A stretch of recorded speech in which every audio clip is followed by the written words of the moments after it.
Absolute heartbreak for the Mexicans. Unfortunately, Six Karma being taken down by the Wichita Wolves. Myself and Light Rose coming in, take over our final match of the day in the tiebreakers. And look, Light Rose, Vipers LLC taking on Astralis.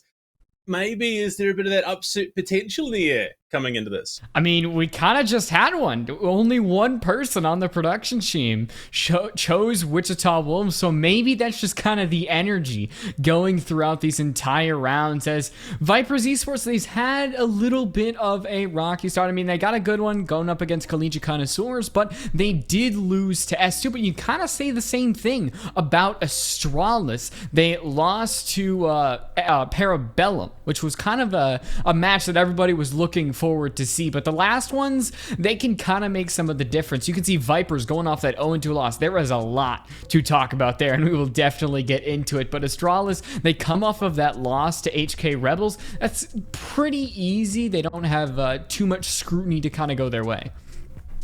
Yeah, and you look at this roster, you look at the potential, you look at, just how they performed this year in general. They should be the clear favorites. They should be able to lock this one out, but it has, like you said, not been the cleanest of tournaments for them so far, and there could be those naysayers who, they put down the fact that it's SCS, this isn't NAL, they shouldn't be trying their hardest, when the reality is a team like Australia should be winning any competition they're playing in outside of NAL. So you'd hope coming into this, they are bringing the heat. Obviously, there's a lot of potential going into next year and the change in format as well. So you look at the Spiff, Forest, Shuttle, Iconic, and J9O there. And we're going to highlight Forest. He's been putting up some big numbers in that entry department, 12-7. He hasn't been, the star player. He's not the one that's breaking backs across the board, but he gets in, he does the job. And you look at what he's bringing to the table, the likes of the Lion, the likes of the Castle. There is so much integral setup that he brings. He's also the only player to have his actual name as his in-game name, so he kind of gets my props in that area. But talking about the HK Rebels game, it was probably a little bit closer than some would think, considering that Astralis right now is the only Pro League team that has not qualified for the SCS playoffs. If they fail to do that, there will be a lot of pressure definitely on them going into next year, as there already is going into SI. So with HK Rebels, like, momentum was a really big thing. Opening kills, that's kind of what I'm looking forward to, as these teams can really duke it out when it comes to those opening picks, opening kills, especially with Viper, with how big some of their entries can be. I mean, Creators, Maxily, and their newest pickup, Nyx, Nightmare Nyx, had an awesome game up against PB. Even the second map, when it was 7-1 on Oregon, he still performed out of his mind. Yeah, look, a welcome addition, I think, to this roster, and it is really going to bump up the potential. And we go from, out of left field upset potential to it being a little bit more in line with what could be, a potential result today. Nyx and Creators on the same roster, playing the way that we know that they can. Maxily as well, having an outstanding tournament so far. So, look, I'm not going to say it would be the upset of all upsets in this tournament, but there is a high possibility that Vipers could pull out their absolute A game and do some real damage. And you look at our two player comparisons, Maxily and Forest, honestly, pretty on par with what each of them bring. The only significant difference that you're seeing is that entry stat. Yeah, Maxily also has somebody like Creators, though, to kind of bolster. I mean, they're the dynamic duo when it comes to Viper's entries. I mean, on defense, on attack, it doesn't really matter. So it's not the biggest deal in the world that Maxily isn't putting up numbers like Forest, because, I mean, everything else is similar. Rating, KDS, everything is basically, I mean, heck, they're tied in KOSD. That is how dead even some of these players are. But here's my thing about Vipers, Lupita, is that they are some of the most inconsistent teams I have seen in a while. I have rooted for them for a while. I've predicted them in some of these matches, yet they just do not perform to the caliber that you expect to see some of the time. Yeah, like, it is that unfortunate nature of Rainbow Six that you can't bring your absolute best every day, especially, sitting in that tier 2 position.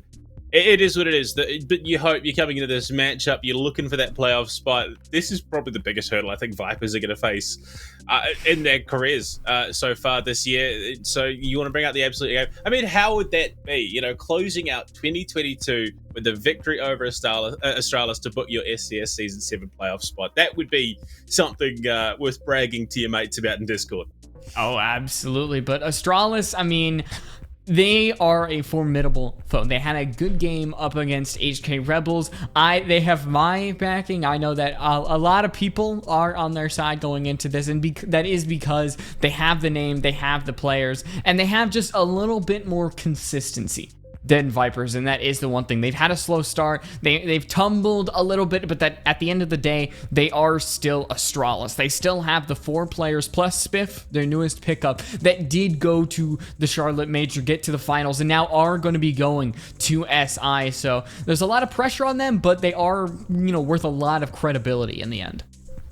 Oh, yeah. I mean, like I said earlier on, you just look at what Astralis has achieved this year and going to Charlotte, having the performances that we know that they can. This roster has been, sort of been brewing over the last 18 months to this hard-hitting potential that we are starting to see come to bear. But, I mean, look, you add a new player to a roster, there's going to be a bit of turmoil. So you want to iron out those kinks before you head to SI, obviously. And this is, I mean, prime territory to do it. Yeah, I want to kind of shifting a little bit towards maps, because that is a very, very big thing with these teams. I mean, maps was a big difference with Vipers last week. On Villa, they just could not squeak it out. Very close overtime game. But then you go straight to Oregon. 7-1 game up against Parabellum.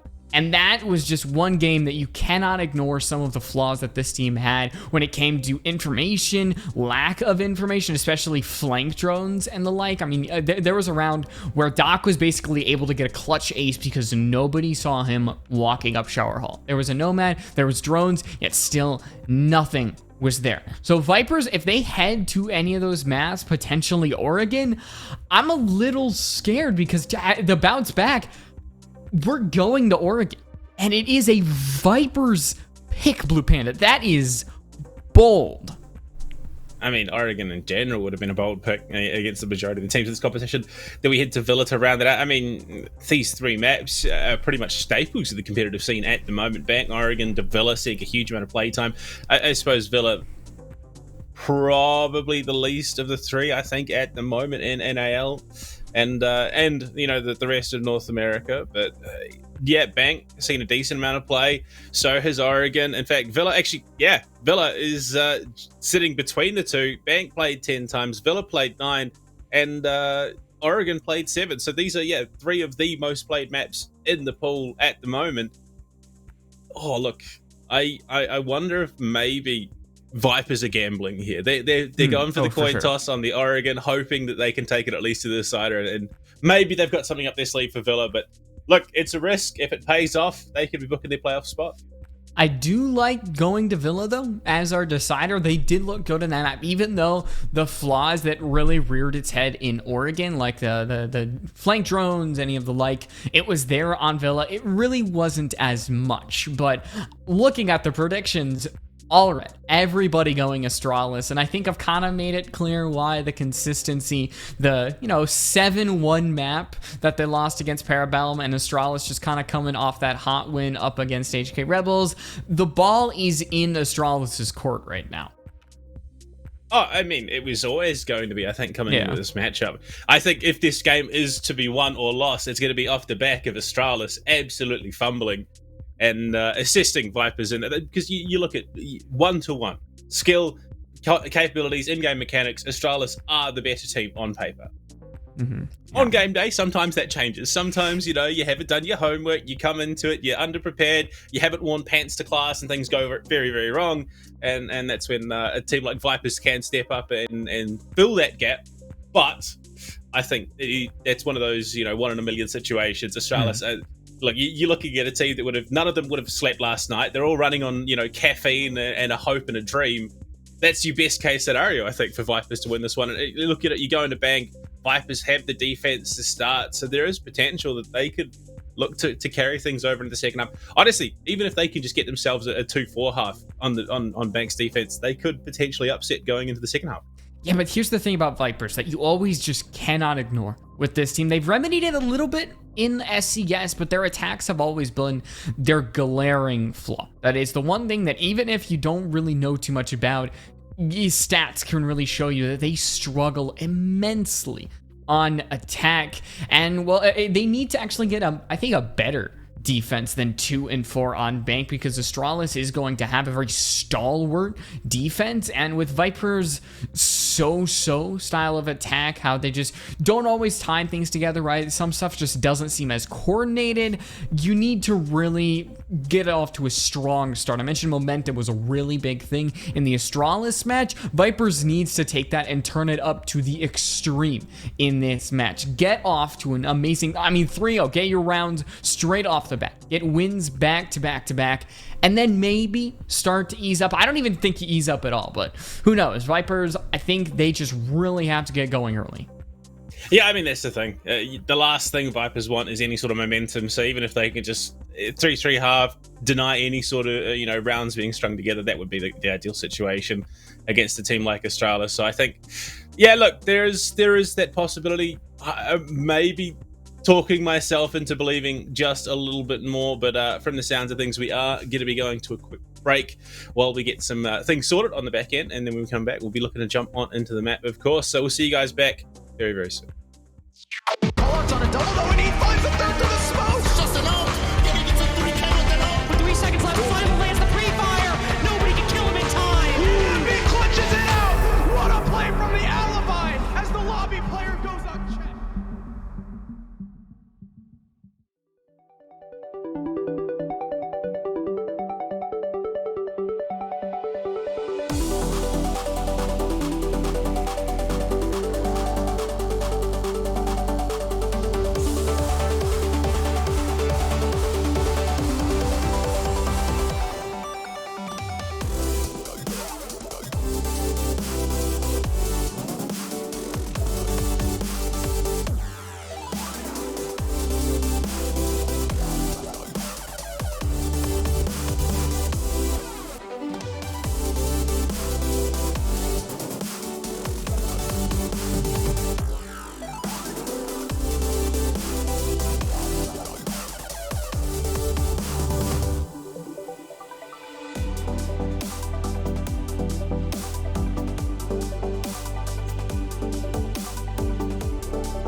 Well, we're coming back into it. Things are starting to chug along, and like Rose, it looks like we have players in the lobby ready to go. And we've had word of something coming into this matchup. A little bit of cheeky tidbit information. A certain someone on the Vipers roster, namely Poison, is operating with 2 mice today.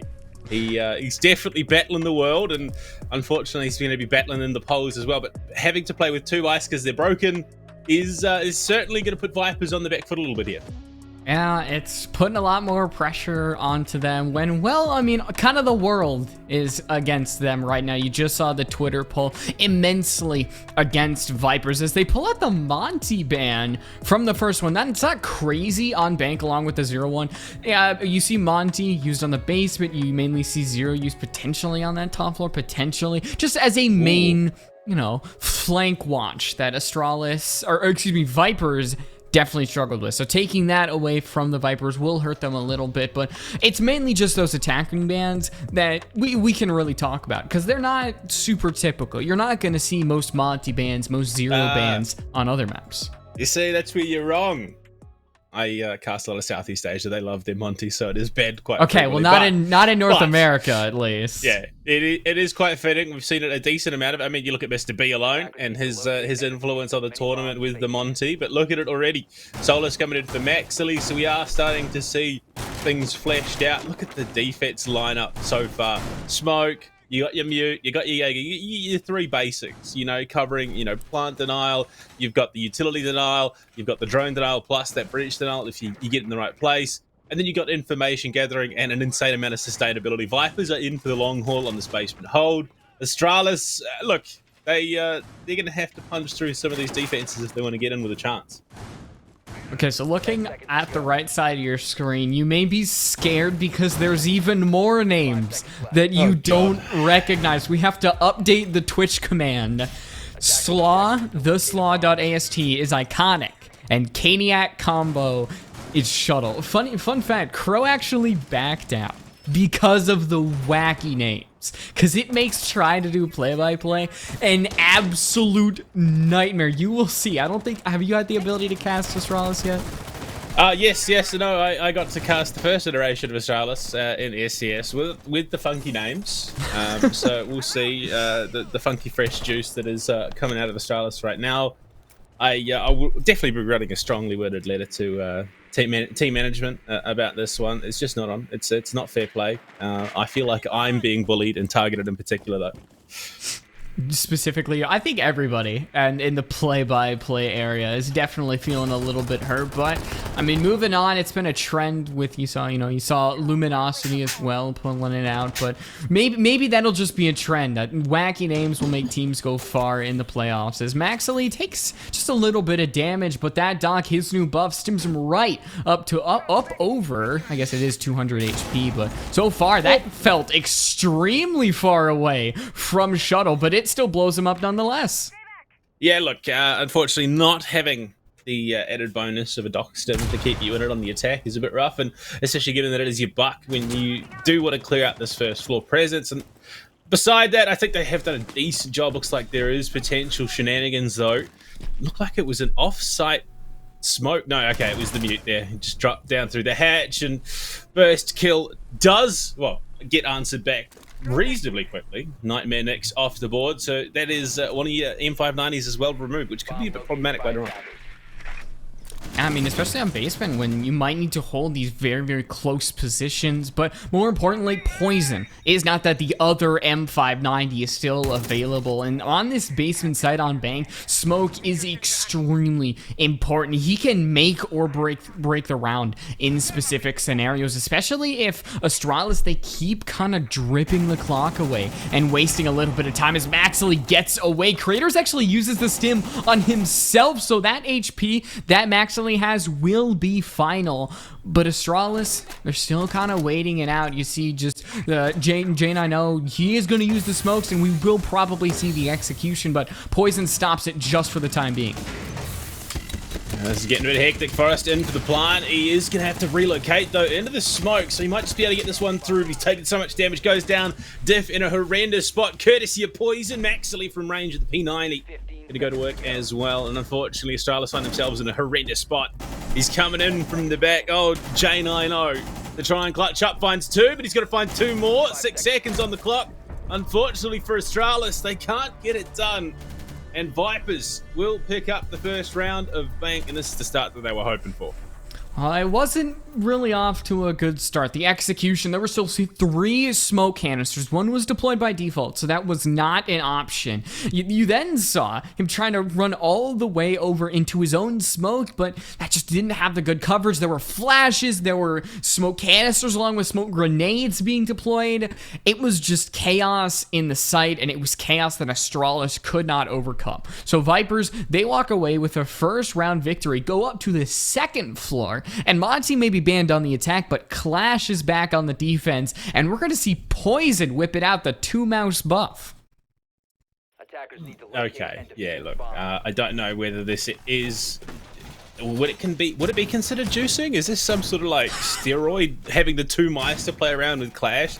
I mean, look, the shield will require both hands to work. Insane. Yeah, look, I have to question the legitimacy of this strategy from Vipers, because this feels like an unfair advantage, honestly. We're gonna have an admin call. It's like a steroid check, but it's in esports. Oh dear. Look, it is what it is. And Clash being in play, I mean, you pair that with the likes of the Echo, you've got the... there is just so much utility to burn, and then once you finally get into a position to contest the site, not only have you got to deal with the Clash, but you're going to deal with the potential of the Yokai Sonic Blast as well. So there is a lot of potential sources of frustration for this Astralis roster. So you're going to hope they can keep their cool. Last round they weren't able to. They got punished quite heavily on that approach to the site. And, well, look, Reset Mantelite come into it. They've brought the OSA as well. So there is there is just as much scary potential on the Astralis roster. Yeah, well, Vipers, they're kind of being deployed up all on that 2nd floor. As time wasting is also something that you can see, but Nyx has no opportunity to use those Yokai blasts. One is shot down, he is taken out, so already a huge weapon that Vipers had in their back pocket is just taken right off the board, and if Poison isn't careful, he could be right around the corner. He could be next. Yeah, look, the idea of bringing an Echo is to keep it as long as possible, and unfortunately, well, it's probably the fastest speedrunning tactic, I think, in terms of dealing with an Echo, and that's really going to be a problem for Viper. They're going to have to find some way to adjust, and hopefully they could make the adaptation. They've got no nitro cells, they've got no smoke, so they've got no real plant denial other than risking Poison getting up in the face of the planter. It's a cheeky little cross into stock there. Twist looking to get deep, but it seems that the info is there. Shuttle had a drone, we'll have that information, and quickly, this Viper's defense is falling apart. Stock is reclaimed? I guess, well, Astralis just refocused their efforts. They throw Forrest straight into the site. He's actually allowed to put down a shield and plant. There are so many smoke grenades covering the entire site. So this diffuser will be able to go down, but is there enough coverage from Astralis? Osa cannot escape, and now Poison, I think, might be able to actually get on the diffuser with the usage of that shield. He's going to be covered from almost all angles except where the actual breaches, and now you are going to see Shuttle get taken out. Jack, he does find the angle, and the hop out is there. Vipers had everything they needed, just like that. It's Astralis who walk away with the victory. Look, all I can say is that the potential was there. Vipers had everything they needed to pull that round out of the bag, and unfortunately, they just didn't. I mean, look, you had Poison, he found that magnificent little kill to set themselves up for that defuse attempt. All they had to do was position the Clash in front of the bomb and have Twist go for the defuse. But instead, Poison tried to go for the old shield on the back strategy, not accounting for the fact the upside down rappel had the angle onto the head and was able to find the kill, and then Twist all centered outside. Even if Twist had found that kill, the round was over. There was just no way to get back to the bomb in time and go for the defuse. So look, that one definitely felt like it was a bit over-eager, a bit too keen. Poison wanting to put the 2-mouse buff to work, and unfortunately it definitely was detrimental. I mean, I like it, the boldness of the Clash just trying to use the shield, but it seems like she just could have been used in better ways, like covering the window, making it so basically if Astralis tried to take out the counter defuse, it would have had to be from only one angle. And then even Viper's Poison would have had the communication. There were so many like different choices, like a choose your own adventure, and that one just led straight to a game over. So Vipers, I mean, it is one round, but it's one round that Vipers should have really added to their win combo. But we're back at 1-1. Vipers, they're going to try the same area with the same strategy of the clash. And I'm just, if Astralis can actually take stock and hold it, I think this round could even sink to lower depths for Vipers.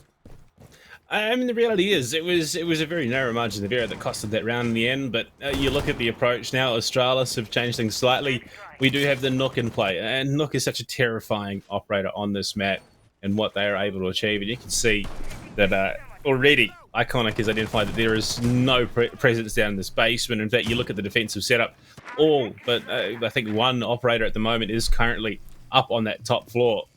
Poison holding stock. I mean, they could isolate this kill quite comfortably. So they need to be careful with the positioning of the clash if they wanted to put it to use. Yeah, you're seeing Iconic. He's just walking up these white stairs, but Poison, he has Twist by his side, so he can just get kind of the two-way coverage. But the barbed wire, Iconic is not moving forward, but I believe he's going to try to move forward. Yep. He actually does go all the way forward, shakes up the kneecaps. It's not enough to shut down Poison, but you do see the positioning. The positioning of Astralis gave him the win. Yeah, look, just funneled into the waiting arms of Forest, and this is the power of a Nook. Yeah, cool. They're taking Nook off the board, but it's very much a too little, too late situation. That's a 2-for-1 trade. Not only have you lost your Clash, but you've lost your Aruni as well. So that MK14 EBR is such a great gun in the tense moments and around where you need to hit those big impact shots. And already Iconic could just sit back, play off the drones, play off the information quite happily, because I mean, that was a phenomenal success for a Nook. It was as well, because Astralis positioning was a big thing for them in the HK Rebels game, and it seems that positioning is going to continue to be a thing that bolsters them up against Vipers. I think Nyx has been called out, but you're not going to see, somebody's not going to actually be able to directly take him out, but Astralis is still gearing towards an execution. They're going to lose Shuttle and Spiff as Force just tries to sneak on in, but Astralis just falls apart at the seams, and it's only J90 once again on these windows. He's trying to have to claim another round that Vipers should have from the get-go. Yeah, like an unfortunate situation being again much like the first one, last alive, trying to clutch up. This time though, he does have more time on the clock to work with, but it's about having the info, the Candelas. This should be the setup that they need. Can Next get the glasses off in time? The pre-fires, no, full white screen, and well, look at that. J90 finds himself in a clutch position, needs to find the last remaining, or did he spot the pixel just in through that banana position? He's going to swing wide. He's got next to no health to work with. Round out of the balcony, and Maxily wins it, backs himself in the clutch. And what could have been served up on a platter, unfortunately snatched away cruelly by Vipers, and well, they take themselves a big round in the lead back, in fact. I think the one speed change might have been why J90 could not have played that as best as he could, because he was un-ADSing at certain areas, especially when he was trying to take the gunfight. With the one player left alive, he had time, not on his side, but he had to get to certain areas, so he had to un-ADS, use that speed to his best ability. But I mean, maybe I'm just overthinking it. Maybe Astralis just was so close to getting another round away from Vipers.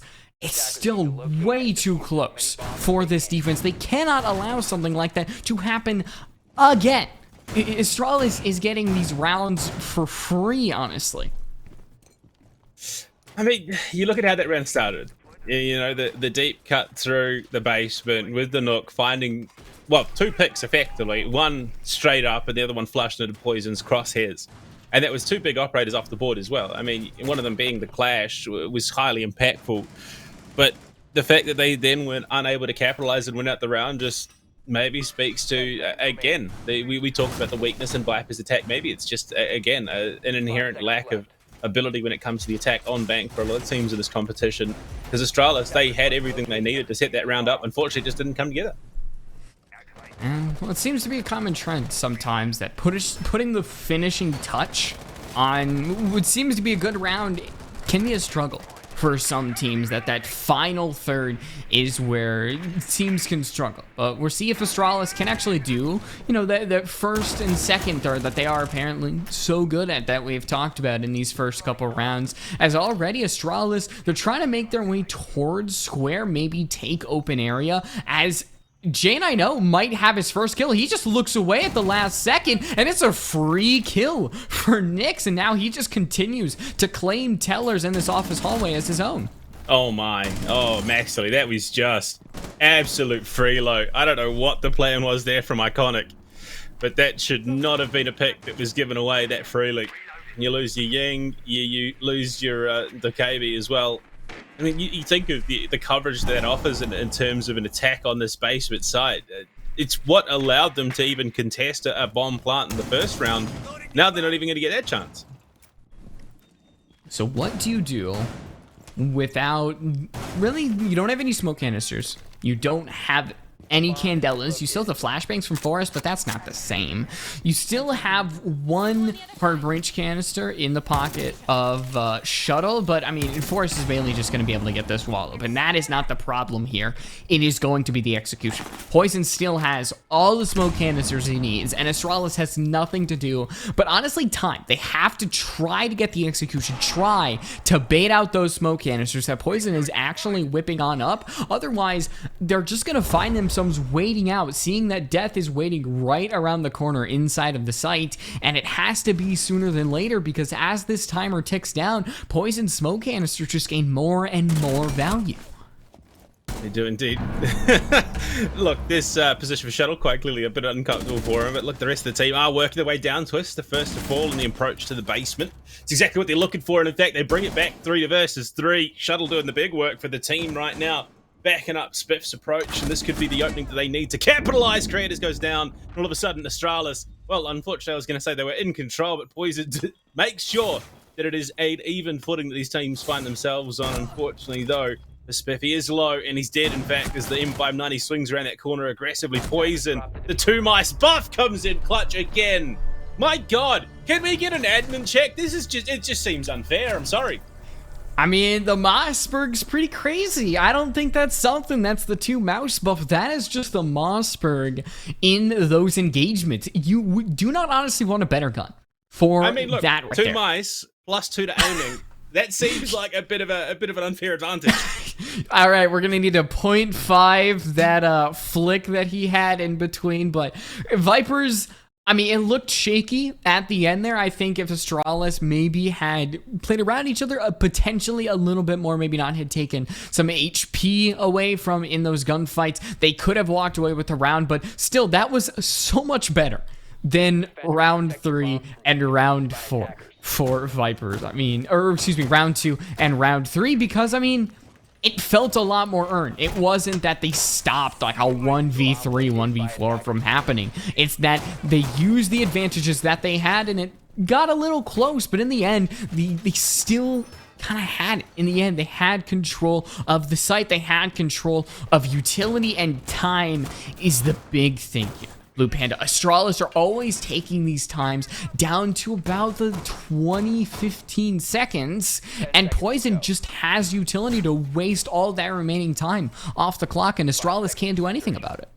Yeah, I mean, time is always the biggest issue for attacking teams. It definitely seems to be the case this year as well. Teams are...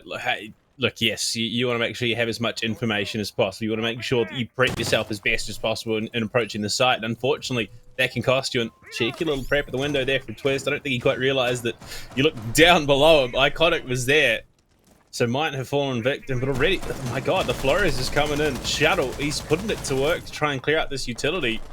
And they have to readjust to try and stop those Roteros. I mean, Twist could be a main counter, though. to what Shuttle is bringing. You can see exactly where those Roteros are coming from, but it seems like there's just nobody around that can really shoot it out. So you're going to see the castle barricade be broken, but Poison, he just doesn't have everything he needs to take out every single ace Selma charge. So there's going to be a little holes in the wall, and I think another one will be used to actually create a hole that, you know, Astralis will be able to jump through, will be able to use. And now Spiff is up on the second floor. He can continue to just rain down artillery onto Vipers if he is really not dealt with. I think there is going to be a little bit of an engagement between him and Twist, but so far, this is a good attack from Astralis. They have time. They're using everything to open up holes inside of the site. They have everything they need, but we've kind of said that, you know, it's been a trend with some of these teams, and they've always kind of just made it a little bit of a question in the end. Halfway through the round, I mean, Vipers, we talked about, you know, half scores that would be comfortable for them. 3-3, well and truly comfortable, but you look at the momentum here, Light Rose, there is every possibility this goes 4-2, if not 5-1, given how Vipers have been playing this defense, which bodes incredibly well for a weaker attacking half, gives them that little bit of breathing room, and Maxley has been a big factor here. And if he could find the kill on the J90, that would definitely hamper efforts. Already you can see Shuttle in a bit of trouble, and Maxley, he does. He just steps up like a Jack in the box. And unfortunately, Jack is the one now in a box. And you're going to see Twist follow, but Poison just playing as forward as ever. And you see God. Shuttle drop down from above, dolphin diving like he's playing MW2. So now Astralis is down 2 players. Forrest just tries to use the bear. He doesn't have that M249. Spots the backpack of Poison. So there's another kill that is notched into the Astralis belt. But now Spiff is going to have to make worse. Ooh. He finds a kill on a Maxley, but can't get the amazing flick that could have been onto Spiff. So now it falls all onto Forrest. He has 15 seconds, but he doesn't have the ammo, nor does he have the angle. So Vipers, they get 4 on their defense, and there still is that chance of the 5-1 that you mentioned. Dangerously close territory for us to be all absolute binning our predictions here. This is not the situation I wanted to be in. We are well, like I'm sitting 10% behind Fellow. I've got some catching up to do. So we're all behind Fellow. I mean, to be fair, look, if we all get it wrong, so Fellow doesn't get any more points as well. So look, you take the small victories where you can. But speaking of small victories, that is far from what we're seeing out of Vipers Esports at the moment. They are rocking bank right now.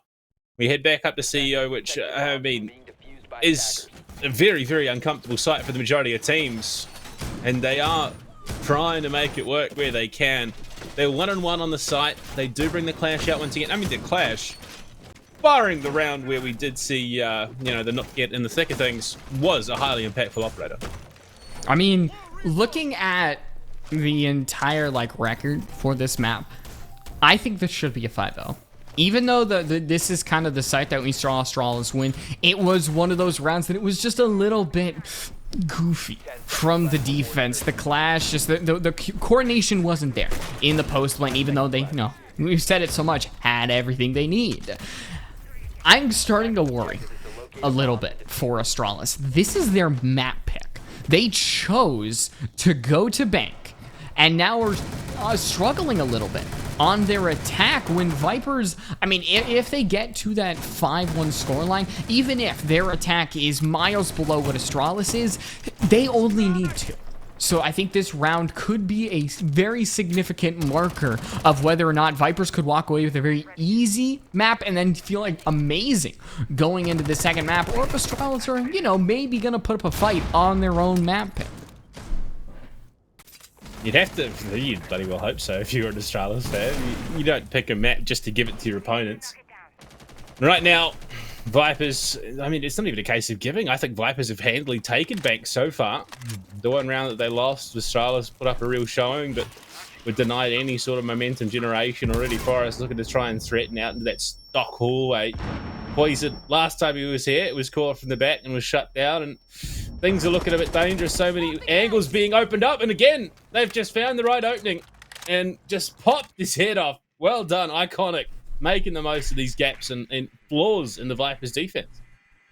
And well, the one operator that you want in those last 20 seconds, whether it's a smoke, whether it's a clash, just like Poison is, it's not there. So with half the round left, Astralis still have a chance at taking this round. I think another kill, and now you can really start to see this execution flourish. Astralis is really starting to spring the trap. Most of the Vipers members are inside of the site, and here come the drones. Here comes all that information and utility. But now Iconic, he starts to reposition his frag, and it's not on point. Doesn't deal any lick of damage to a player on Vipers. And, well, I mean, somebody on Astralis needs one more, and that player is going to be Maxily, who falls down, might be able to get revived, but still, that could be the entry that Astralis needs to fully commit. And one of those rounds where you're regretting not bringing the dock here. Big shots on. Nick's going to take some damage as we do see the push on from Shuttle to try and contest.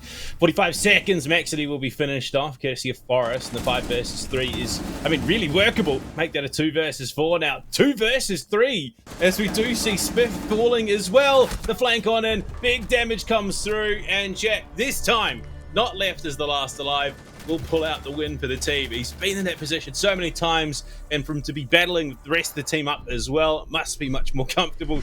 But a 4-2, Astralis head to their defense. And Light Rose, what do you make of it?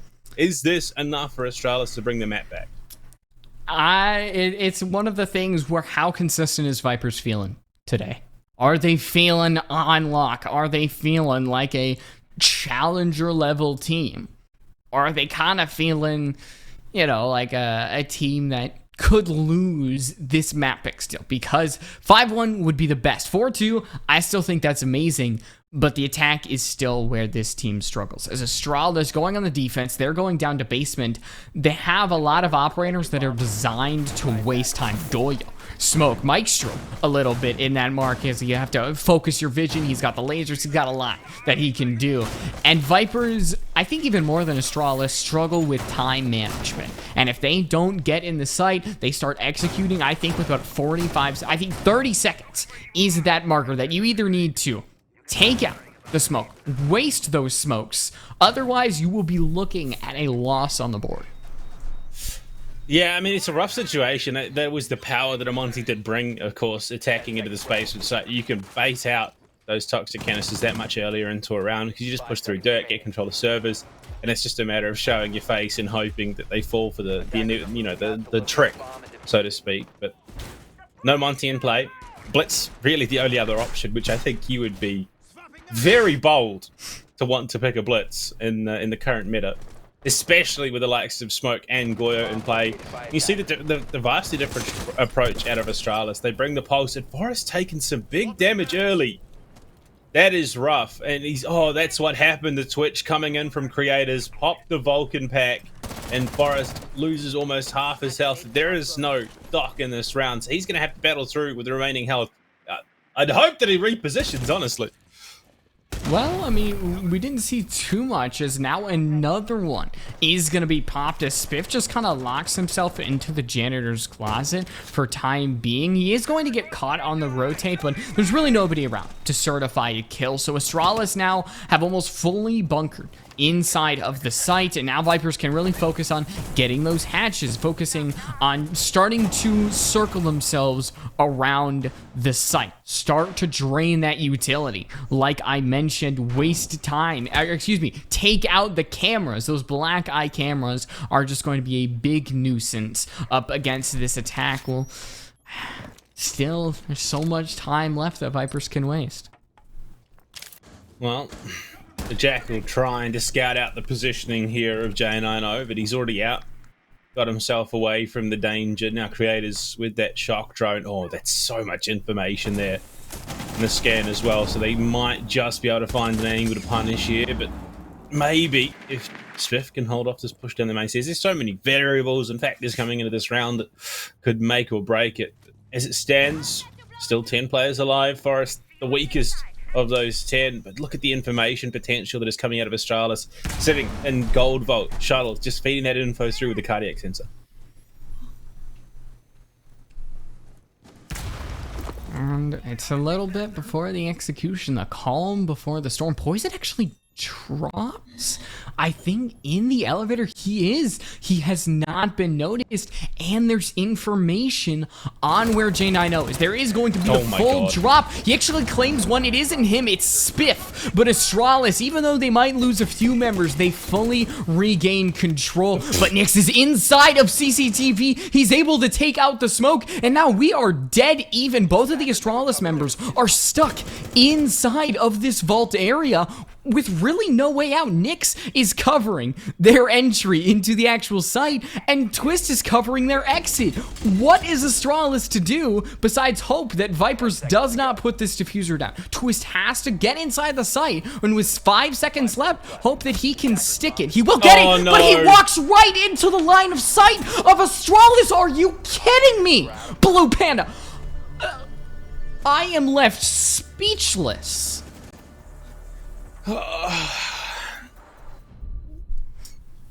I'm questioning. There is a certain phrase that we love to use down here in ANZ, and it perfectly sums up what we just witnessed out of Vipers Esports. No, I'm going to go for it. He absolutely shit the bed on that one. That was just ridiculous. You have the cover. You know that you're playing for time, and you know exactly where the two remaining players are. At least you have a fairly solid idea.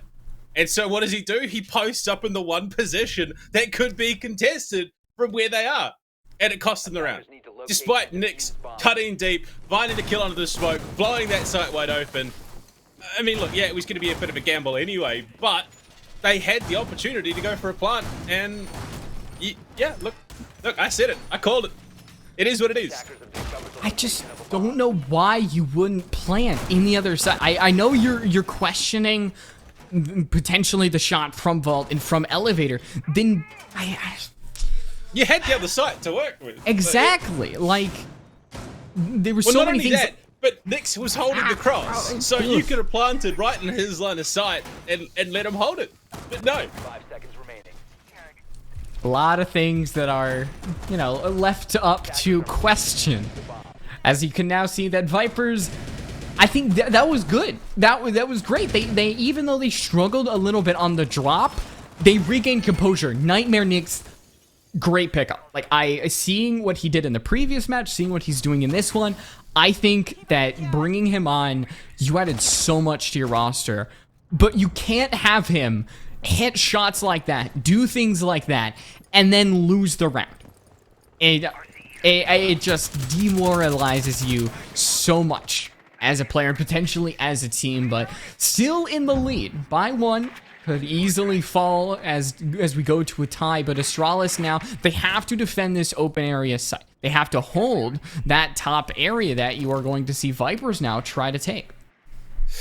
Yeah, look, it's going to be interesting to see if Vipers can bounce back from that, because it would have been, like you said, a hugely demoralizing round, and I think Twist is probably going to be beating himself up quite significantly off the back of that, so you got to hope that the rest of the team is at least trying to bolster him. The last thing you want is them dragging him down as well, and Poison already up in square. Cheeky little rotate down to the basement here from Iconic. The late pinch potential could be quite significant on this stuff, and cafeteria bomb site. If they can isolate that pick though, if they could isolate the pick onto Iconic and set themselves up for the push for the player advantage, it could be make or break, and it looks like they've done it. Maxily pushes deep down to the basement, coming in through the garage. And that means that, I mean, look, it's a castle. It's not the be-all and end-all, but that one certainly doesn't help either. There's another gunner that Astralis cannot rely on.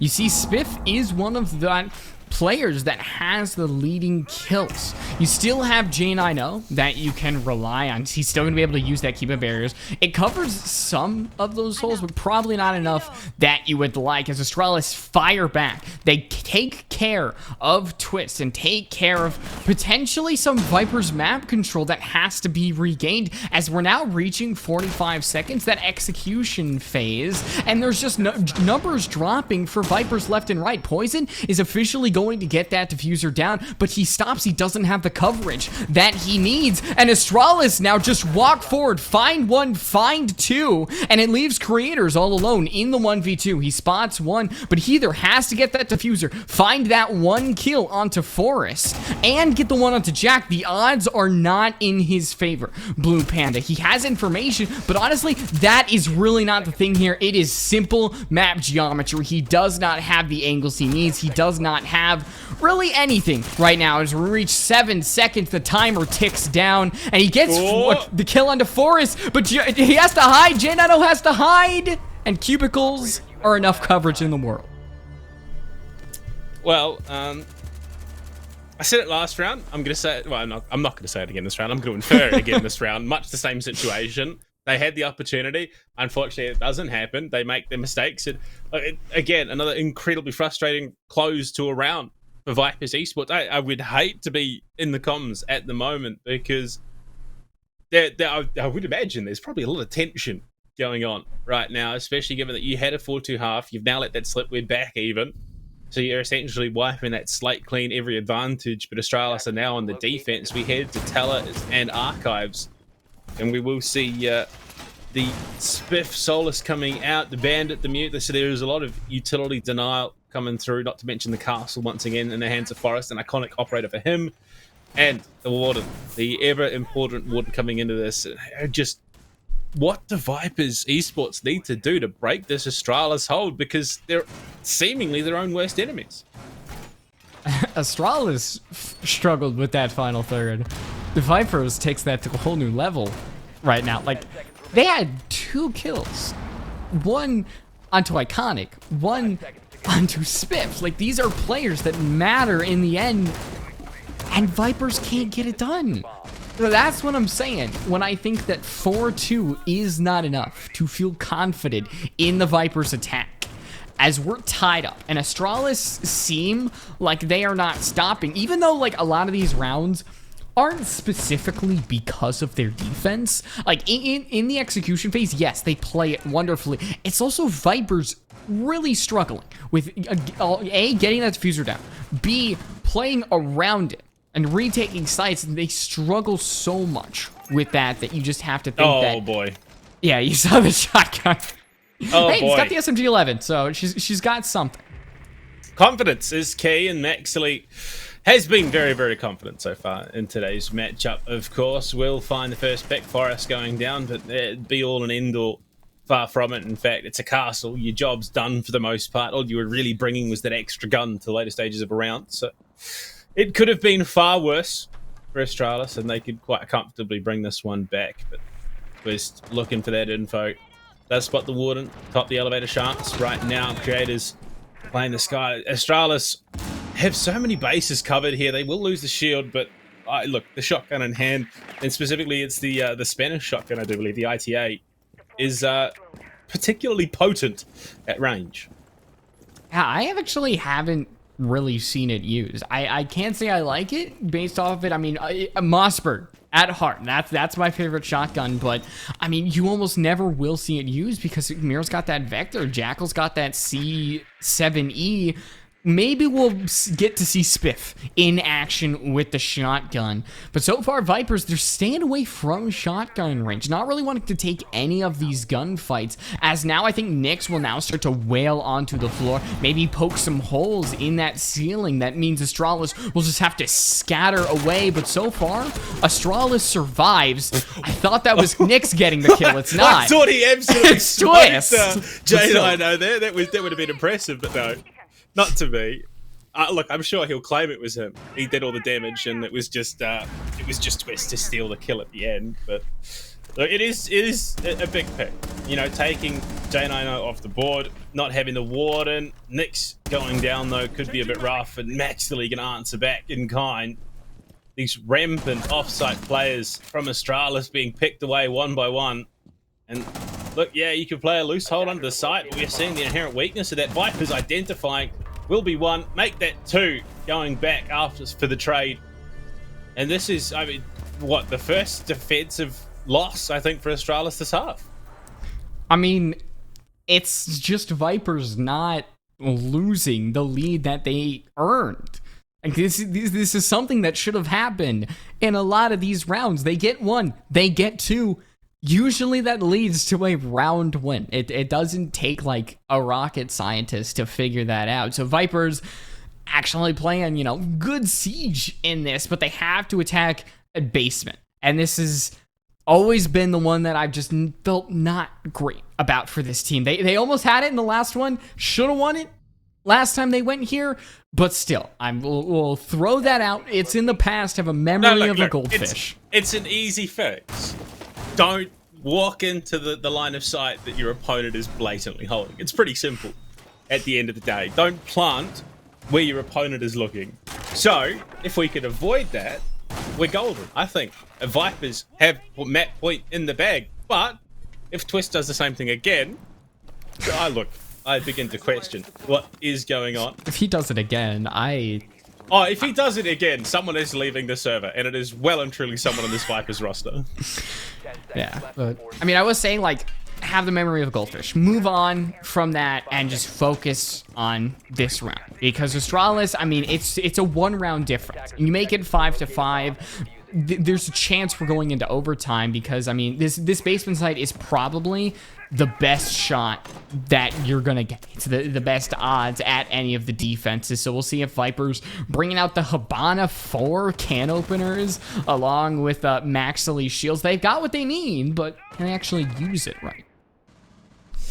We'll have to see. The mirror in play does present a rather unfortunate circumstance to try and have to overcome, especially in this basement site. She can be incredibly potent, but Maxily, the one-man crusader that he is, the talent shields just dropping. I think he's lost a toe or two and almost finds the kill at range onto the Goyo. Iconic almost dropping. Spot defeats. You could potentially play around the prone angle. This is a dangerous game. Luckily, Maxley does have support. Nightmare with the nade just tosses it full length down the garage and claims the kill. And this engagement that Astralis have opted into has gone horribly wrong. Iconic kind of sealed his fate when he walked over by the armored truck. You're not going to see something like that ever happen again. That was crazy. Another talent shield gets deployed from Maxley. It's overlooking the Black Mirror. You're not going to see such a brazen engagement happen again simply because Jane, I know, has all the information he needs. He has the Black Mirror. He doesn't have to peek, but that's still an area that Astralis will have to worry about. They can't take their mind off of Garage for too long because, well, if they do, here comes Maxily, 10-7. Maxily charging forward with Vipers who will be able to pinch you from another angle. You're not going to have creators in that angle along with Maxily, so maybe they can kind of take their mind off of a couple things here and there. 3 versus 4, but a rough spot to be in. I get the scary feeling that we might find ourselves at the 2 versus 2 once again with Nyx and Twist, but for now, Poison remaining alive does hold off that potential inevitability. Final 45 seconds on the clock. Candela's in hand. In fact, all 4 of them ready there for Twist. He's got to overcome the ADSs depending on the positioning. Poison primed and ready on the default plant position. That Vulcan canister will delay things for the moment, but they should have that window to work with. And Forrest being out of his toxic canisters as well. This is prime real estate, prime territory for Vipers to go in. They do find that big kill onto Spiff. Brings it to the 3 versus 3. That's your Warden off the board too. That could be horrendous. Nyx, he's going to do it again. Punches through, opens things up, but Twist this time not going to be the last alive. Nightmare Nyx! A third for him in the round is Poison on for the plant. Can they deny Shuttle? Needs to get the player off the plant, but Nightmare Nyx for a 4th! Vipers push on to map point here on back in Light Rose. It's not the cleanest. This is not peak attack that we're seeing from Vipers Esports, but it is enough. I'm just kind of left wondering, why did Jaeger look right when the sound was still left? Was that a sound problem? Was there a sound bug? Because it was so clearly coming from the left, but nonetheless, Vipers still truck it out on the basement side, a site that they're not favored on, but they look so much better on than some of these other sites. Astralis, they're not taking they are going to take a timeout. They're going to think about what they want to do. Are they going to go back down to that basement site? Are they going to try, we have not seen them in that CEO area so far. They chose to go to Tellers, actually, and that was the first round that Vipers won. I guess they just don't feel confident on that. So maybe Basement is their best bet, but even then, that doesn't look good. Yeah, look, the timeout justified, I think, for Astralis here. I would not envy being in their shoes. I mean, look, it's their map pick too, which you think about it. So Astralis opted into Bank. Vipers have opted into Oregon. I mean, the most realistic situation I can see coming from this is that they trade each other's map picks and then we go to Villa. Yeah. You have those games. I mean, you have those games where it's just you win map picks you probably shouldn't, but who knows? We've seen so many of that in the end, but it is map point for Vipers. They're almost to the end, and I think taking Bank 7-4 after losing your previous match 7-1, you kind of get a beatdown, you kind of get thrown down to the ground mentally. It would be a great bounce back for this team, and they would really need it. But I still would worry for the second and third map, because I've always said it, and I still think it's true. Consistency is the one thing that really holds this team back from succeeding in a lot of scenarios. Will they be able to hold what they've got? Will they be able to continue to have strong defenses going into Oregon and potentially going into Villa? Well, I mean, the biggest thing I think taking away from Bank so far is Viper's resilience. I mean, they've had some, let's be blatantly honest with ourselves, like, Rose, some soul-crushing rounds go the way of Astralis. I mean, you think about the CEO defense where Poison and Twist in the 2 versus 2, the 2 versus 1 even, and they couldn't make it work because of just maybe lack of communication, whatever the case may be. You think about Twist going for the play. There's just been some rounds that really would damage the mental, but they find themselves clawing it back. They're up by 2, and they're 1 round away from closing us out. Taking the time, drawing it out. Astralis haven't actually sent too many people up outside of the basement. I think you mainly just have, I think that's Forest over in blue. God, I remember when Warden was only picked for that specific area. Hold down the shield. He has ADSs. He has his own little watch that he's able to take out flashes with. But now, how times have changed. We're seeing him being brought on an actual site that makes sense. Having smokes, having flashes, and instead it's the smoke holding this angle with the shotgun. He could potentially find one if Poison just treks a little bit too far, but triggers are held back. No angles are being taken by anybody just yet, as Vipers now slowly start to sneakily make their way towards this site. Well, Jay don't know. Primed and ready, but Creators, he's cut in deep and found Forest. Smoke no longer relative in the round, and that might just be the straw that breaks the Astralis back here on Bank. And who would have thought the playmaker would have been Creators to change, and they pop that Vulcan canister with just over a minute remaining, so it is going to burn away. They find both of them. Canisters gone means that there is next to no plant denial other than that Nitro Cell, and the push up the stairs fails spectacularly. Twist backs himself with the LMG, shuts it down. We find ourselves at a 5 versus 3 with Astralis just trying to hold fast in the face of this overwhelming rush attack. When I say rush attack, it was a pretty aggressive one to close it out, and just tucking himself back out of danger. J9O wants to hold fast. Poison off the plant. They will get the 1 back. Twist does go down. Can they find the angle? 2 back. Nitro Cell deep. Is that enough? No, not quite. And it will be the big push back. All of a sudden, Warden in possession. Smith trying to hold fast. Creators on the plant. Has to pull back once again. Nitro Cell deep. And it's a cut in from the side. Iconic for 1. Iconic for 2. And what should have been a big round to close out the map for Vipers let slip. And the body shots as well to come through Astralis. They are not happy. I mean, is it something about, like, those rounds that just don't make sense that Vipers are so good at? Like, everything was working out for them. They take out Forest. All they had to do was wait for those Goyo canisters to go down, try to get the diffuser down, but they couldn't. They just tried, failed again. Everything just kept falling to pieces. So now Astralis, they head to Staff Open Area, where it's a place that they have gone, they have won, And even though it was a little bit closer, it's one that Astralis probably felt the best on because it was more normal siege. It wasn't one where Vipers just threw bodies at the site and somehow walked away with a close round. No, it was one where Astralis set up areas that they could control, set up utility that could really hone around the site, and they won because of that. So we'll see if that starts to show its hand again, whether or not Vipers do have some sort of change in their back pocket. Well, part around a regulation, so it's either do or die at the situation. Vipers, either they close the map out or Astralis takes us to overtime, and I think if Astralis take us to overtime, like with the bank map will go their way.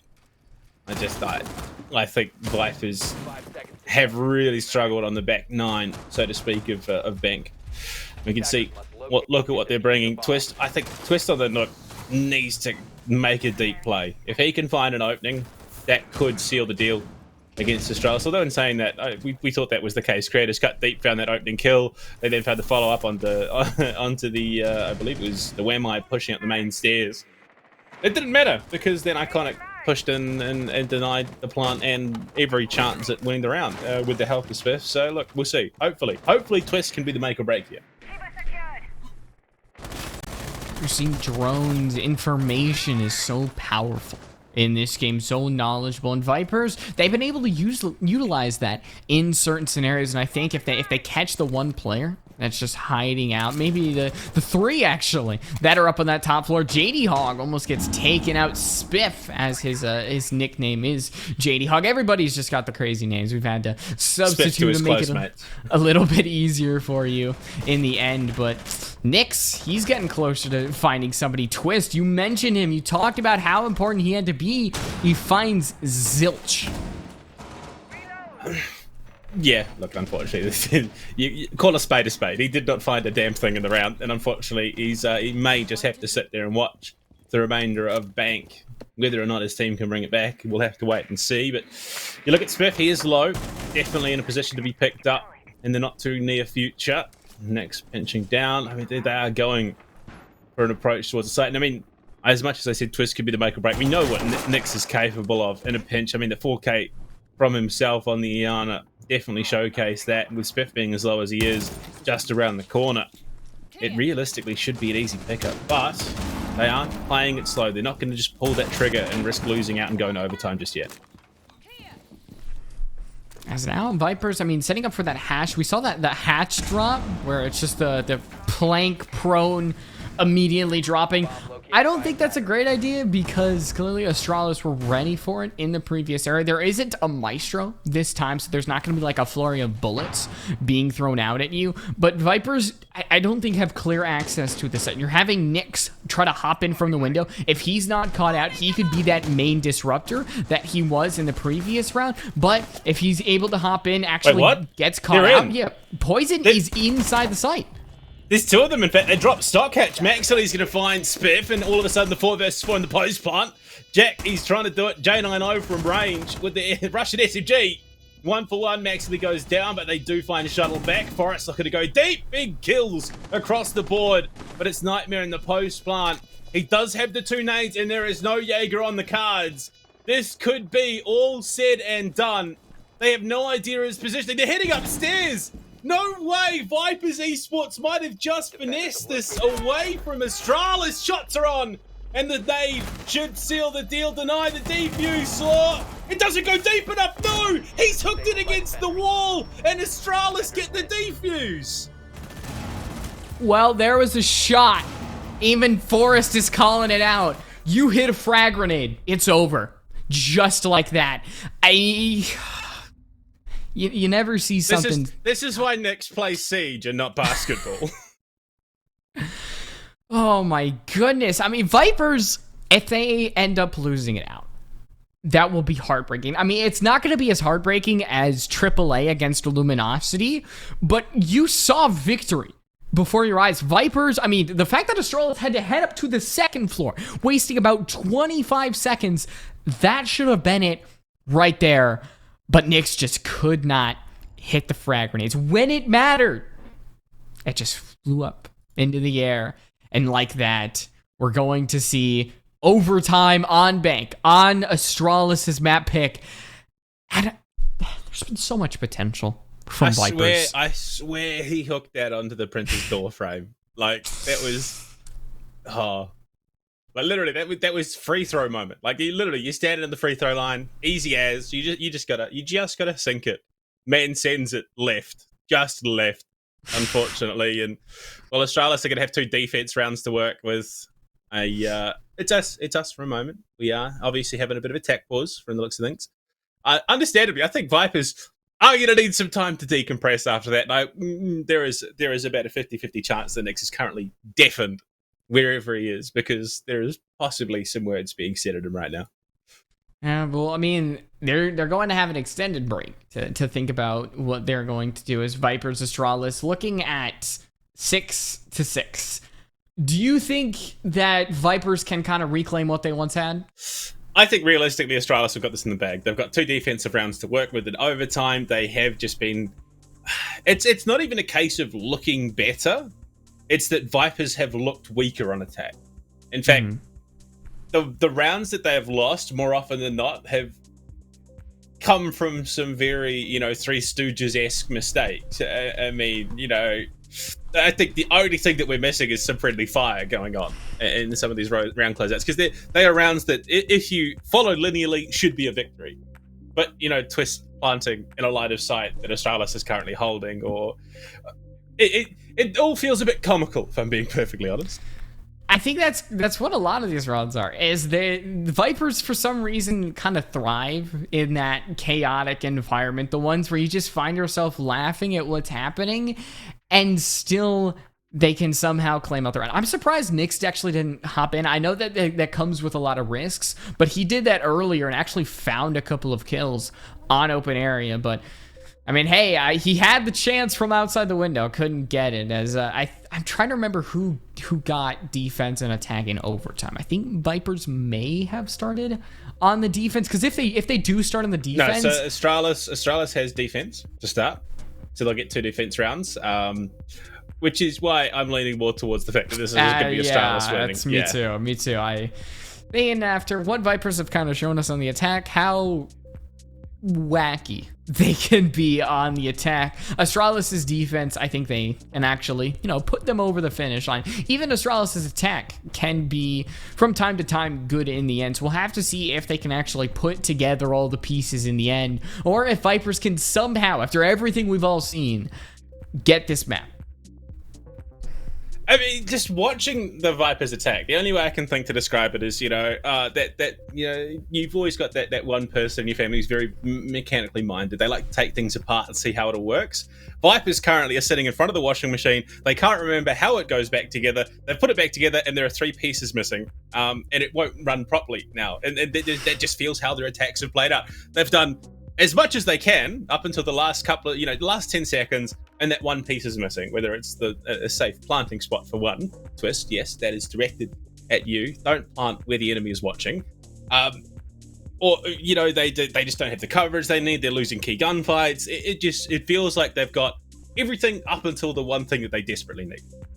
I mean, Astralis' defense, though, it's not pristine either. They're definitely losing a lot of early gunfights, giving the advantage over the Vipers, which is probably why we're bashing Vipers so much, is because they're getting those opening picks. But a lot of that is because Astralis is fumbling the bag early on, and surprisingly, they're not facing a lot of scrutiny because of that, because sometimes in the end, they're still getting the victory. As we're looking at 6-6, I mean, the scoreline probably wasn't predicted to be that, especially on Bank. I mean, Oregon, that is going to be Vipers map pick. At this point, I have no idea how that's gonna go, as we're still trying to figure out who's gonna win Bank of all things. Yeah, look, I think you probably would have been laughed out of the Discord call if you'd said, yeah, we're going to overtime in our first map between Vipers, Esports, and Astralis. But look, it is what it is. You take things at face value. Vipers do have a chance here to take Bank. They really do. It's overtime. You're clean slate. And unfortunately, you're playing off the back foot, given that you got 2 attacking rounds to work with and only the single defense. So someone is going to have to crack an attack win. Vipers are going to have to crack an attack win if they do want to walk away with a victory here. Which, not overwhelmingly confident, given that they've just traded halves 4-2 defensively as well, mind you. But all it takes is that one round to come together where everything falls into place and they don't make that stumble at the very end. It's possible.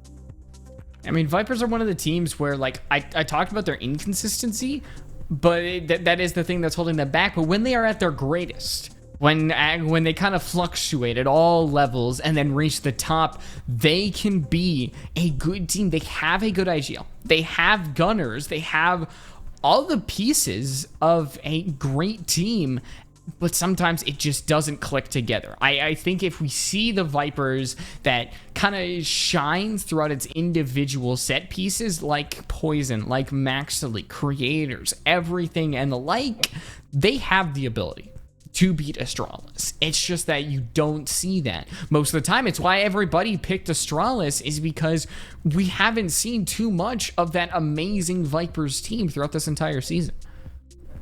Yeah, look, I think it's justified to say both these teams did stumble a little bit to start their season off. This is not the run that either of them would have hoped for, and I think more than anything, I think Astralis could be a little bit upset that they find themselves on even keel with Vipers Esports at the moment, given how things have played out so far. So maybe it's a case of they come into the rest of the series with a bit of aggression, a bit of heat. I know for sure that the socials guy from Astralis is already ramping things up, throwing a bit of shade. I definitely think Nyx is going to be copping a bit of friendly fire on the timeline come the end of the day. But this is make or break. I mean, Vipers, they've got this extended break to sit there and chat, figure out what they need to do, and coming into overtime, they have the opportunity here. And look, as we jump back into it, it's do or die time. Actually, no. It looks like Vipers, in fact, had the defense. So I was wrong. I had misinformation. Vipers have the first defensive round. So now, look, I think we're back 50-50. Easy.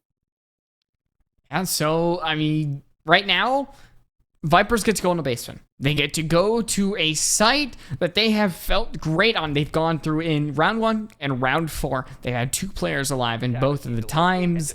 And the ball, it was in Astralis' court. I still think it is in their court because the attack can kind of make some of these decisions early on. They catch out Maxily. They catch out Twist. And I don't think Poison isn't going to play like Forrest was. Like, Forrest was playing in blue. He got caught out early, and that was a big reason why Vipers were actually able to get onto the site with, you know, a little bit of a misnomer, but still, the Goyo sometimes isn't as effective as something like the smoke, and Poison can show us why, because he can waste like 45 seconds when you get to the end, be all end all. So as we kind of reach 30 minutes to go in this first overtime round, who is going to strike first? I mean, honestly, if Astralis going to crack this attacking round to start off overtime, they realistically should just be able to walk through the second round of it and close out the series. But I mean, Vipers, they're going to think deep. They know that they've made mistakes. This hasn't been the flawless round for them so far. Oh, yeah, look. Friendly fire is deactivated during the prep phase. Not so once the round starts. And Twist has unfortunately learnt that quite the hard way. Hey, you don't have that excuse anymore. You don't get to say, oh, I just, you know, prep phase, missed shot. It was a misinput, as some like to say, but still, Twist, that's not really going to be a big deal in the end. Astralis still have to worry about Maxily, as I think the Dekebi call is going to deter some of these roamers. I mean, it's not super loud, but it is more than enough to give the attackers your key location. As we're actually seeing the drop, Maxily is finding the first kill. It's going to get refragged, but I just shuttle. Bold, brave, a little stupid, but still. Hey, did you just call one of the greatest North American Rainbow Six pros in the current state of the game stupid? Light Rose? Not gonna lie, I'd expect that from Crow, but this is just a level of toxicity. I called the decision stupid. Yeah. If we're defensive. No, look, it was a bit reckless. It was a bit careless.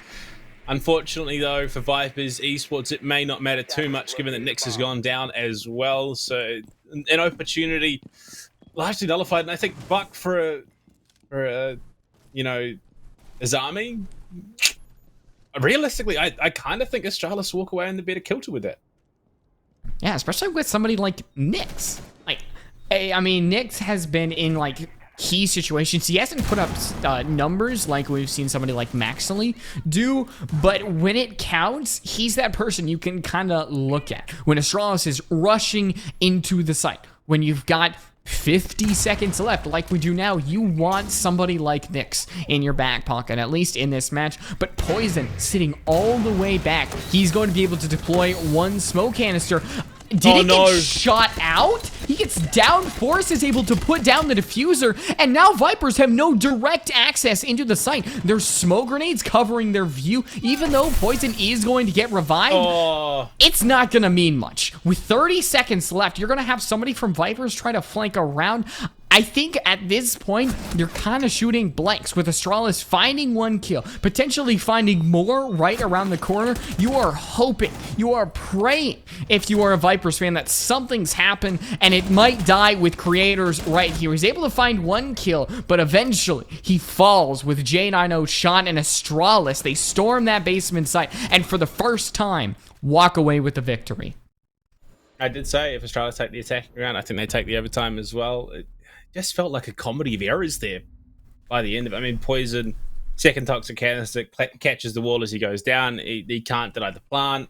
There's everything that could have possibly gone wrong for Vipers Esports went wrong in that round, which we, up until this point, had only seen on the attack. Now we see on the defense, and it is even more glaring on the whole. Now we go into the second round of overtime. Astralis have defense. They're going to go staff and open, a little bit of confidence there. Maybe, just maybe, playing a bit of mental warfare and trying to catch Nyx off. I mean, open area, it's been pretty good for them so far because Vipers just haven't really had that gumption like they've had in those previous couple of sites. But Astralis, they're still avoiding CEO. They just do not want to go there in the slightest. So I think when it comes down to this round, Vipers need to get their early stabs and take out some of these Astralis roamers. Start working on that floor very early on. We need to see Maxley just use that skeleton key shotgun, send a lot of these Astralis defenders careening away from their little safety holes. Otherwise, it's another round win for Astralis, and you cannot afford that because if they get one more, they get the map. Well, I think we're going to find out who, once and for all, has the better arm when it comes to those nades. Sledge or the Iana. Next this time on the Iana. On a bit of a mission to prove. I mean, you look at that last round. They only picked up 2 kills. J90 for himself got a 4-piece to start off overtime, which for morale purposes is going to be doing absolute bits for this roster. Look, I couldn't even say where this opening needs to come, what Vipers need to do to take this round and force us to maximum overtime. But unfortunately, Astralis, look, they have all the eggs in their basket. That comes with a little bit of risk. Though, you drop them, they all break. So, one round away, Astralis could still lose this round. If they do, Vipers are now allowed one more defense to get something done. Maybe they test defense again, or basement again. Maybe they want to go somewhere like the CEO or open area, but you don't even want to try that at this point. Nyx preps a frag grenade. It doesn't go anywhere, but does a little bit of damage, but he is met with straight bullets to the faces. Now Maxley heads on in. There's an immediate refrag, but you still lose Nyx, who's 0-2 since the rehost, and he's had no time. I think he's had like 2 minutes and 30 seconds total since we rehosted alive.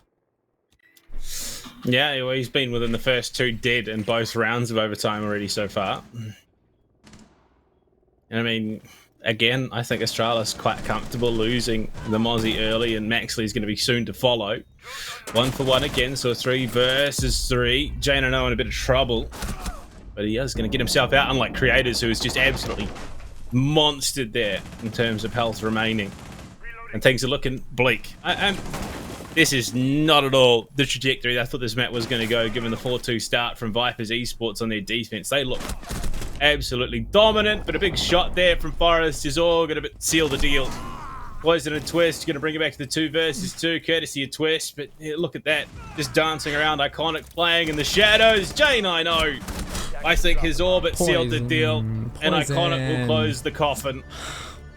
And Astralis claw it back from what was a very comfortable opening half, and Vipers, look, it's a rough gig. It really is. Hopefully, though, they can pick up their own map pick. Because, look, the final player cam, right here, the MVP, J&O, justified. And because it definitely felt like Vipers from the second half were chasing shadows. I'll give Poison that right there. He mentioned his mouse in the end. We kind of forgot that he was working with two mice because of how good Vipers were doing. But I still think that's nothing like that is an excuse for Vipers just blowing it. But no, that's the thing. Poison was still performing. What's the rest of the team's excuse? It was just that last play. It was that last play that he kind of whiffed on. But what's the rest of the team's excuse? If Poison could show up playing with a broken mouse and still put up numbers the way he was and still do his job the way he was, what would the rest of the team do? What's their excuse? They're not playing with two mice. I don't think it's numbers. That's the problem. I think it's literally getting that diffuser down and defending it. That is the one thing that killed Vipers. They could not do it to save their lives, and now it's another overtime loss. Parabellum 8-6. They lose the first map. We go on to the second map, which is their map pick, and they end up getting blown out of the water. Are we kind of looking at a repeating record over and over again? Vipers, the consistency kills them. It always does. Yeah, a strong start and a weak finish is always going to be a loss at the end of the day. So, look, honestly, even if they contest the second map, I think that's going to be a victory for Viper Esports, because there was just so many instances in that first map where team morale could have crumbled. I mean, there were so many instances where mistakes were made, catastrophic mistakes when it came to the round's result, that I mean, a lesser team would have crumbled to infighting. And in fact, there are teams who would not have even played out the rest of the map. They would have just left the server and been done for the day. They would have forfeited the rest of the series. But Vipers have held on. Look, they at least held it to overtime. Not the ideal result that they were looking for, but it is a best of three, so at least they have that to work with. So hopefully, whatever is being said in this break, it's enough to keep the mental intact. Look, all I can say for sure is that I hope to God that there is some voice of reason in that Discord or a voice chat or whatever they're using that keeps them grounded, because this is a situation that could drastically spiral out of control, especially going into Oregon against Astralis. Yeah, we'll hope Wasp can work his magic as we kind of head to a break in between maps, as Vipers want that time to really breathe. But we need some time to breathe. We'll be right back after this break. Call-outs on a double, though, and he finds a third through the smoke. It's just an ult. Getting it's a 3K with an ult. With 3 seconds left, Final lands the pre-fire. Nobody can kill him in time. He clutches it out. What a play from the alibi as the lobby player goes unchecked.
Pollard's on a double though, and he finds the third through the smoke. It's just an ult.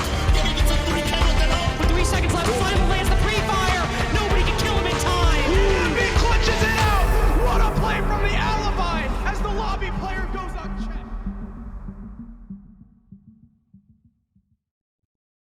A rather rough result to close out map 1 for Vipers Esports, but like Rose, now it's time for the regain. We bounce back and we do it harder than ever. We've got Oregon on the cards, but look, what we want to know is how that first map played out. Let's take a deep dive into the numbers, see how it played out, of course, and take a look at the ultimate, individual impact on, and obviously 8-6 at the end. And I mean, look at the numbers across the board. Yes, JNO, spectacular showing from him. But Maxilly and Poison both cracking above a 1.0 rating. They still put in the high years. And you look at the spread. Shuttle went 3-12, and Astralis was still able to win. So, look, the kill spread being about 4 for Vipers Esports, I just don't know. How was that not a victory? It's one of the things where numbers do not tell the true story. You look at the kind of round spread, like how different it looks. Like, yeah, you see Vipers kind of gain a lead 4-2, but it just did not feel like that in the get-go. It was Vipers had everything. I mean, you were right. 13-9, a kill spread of 4 compared to 17-3. The entry was there for Vipers. They didn't have poor KOST. Like, the numbers were on their side. But when it comes down to it, numbers aren't everything. And clearly, with Astralis winning that map, they showed that. Yeah. Look, I think it's just another twist of the knife for Vipers Esports. Unfortunately, looking back at how the map played out and then looking at the numbers and the breakdown of everything. Really, I mean, you look at those numbers. I think you could make if you take away the round count, you could make a justified argument that it was actually Vipers Esports off those numbers that won that map. But not to be. We turn our attention now to Oregon, though. Astralis will have the defense to start. I mean, like Rose at the moment, Oregon's still reasonably even across the board in terms of attack and defensive win rates. I really couldn't put it down to either side being, particularly standout in a win condition for both these teams. But the one thing we do know coming off a last map, attack is not a comfortable side for Vipers Esports. Yeah, they actually start on the attack. I just cannot keep my mind off of the Parabellum game. They did not win a single attack. They started on attack. Sorry, I'm wrong. It actually has a 60% defensive sided win rate in SCS7 on Oregon. So what historically has been a reasonably even map is far from, unfortunately, for Vipers Esports. Yeah, well, I mean, okay, understandable. I don't think that's going to change, honestly. But Vipers Esports, there's so much going against them. I mean, at this point, we have kind of bashed this team a lot from their previous map. We talked them down a lot. Astralis now on their defense, they did not have an amazing defense. Like, I think that's part of why we're kind of focusing on Vipers a lot. It's just because Astralis did not have an amazing defense on Bank, but they were still able to claw it out at the last second. Maxilly is shattered. Twitch is gone. What will Maxilly do now? Yeah, like I think you hit the nail on the head there. It wasn't a particularly strong defense from Astralis that one. It was more a case of a weakened attack from Vipers that sort of sealed that deal. Flores to follow it up. So the 2 drone operators taken out of operation, ironically enough. Cade to follow. Understandable here on Oregon, but you think about what is left in the pool. What do you ban away in this situation? Valkyrie was going to be the go-to that I imagine here, but it leaves up so much on the attack and defense now to work with that. Look, this is going to be an interesting map to see shaped out. It's got to start off sometime, and I mean, we'll see where Astralis want to head off from the beginning. It is going to be basement, so I mean, they're not bringing anything like a Mira per se, which some teams do like to bring in the basement. I think it's a great thing for holding freezer.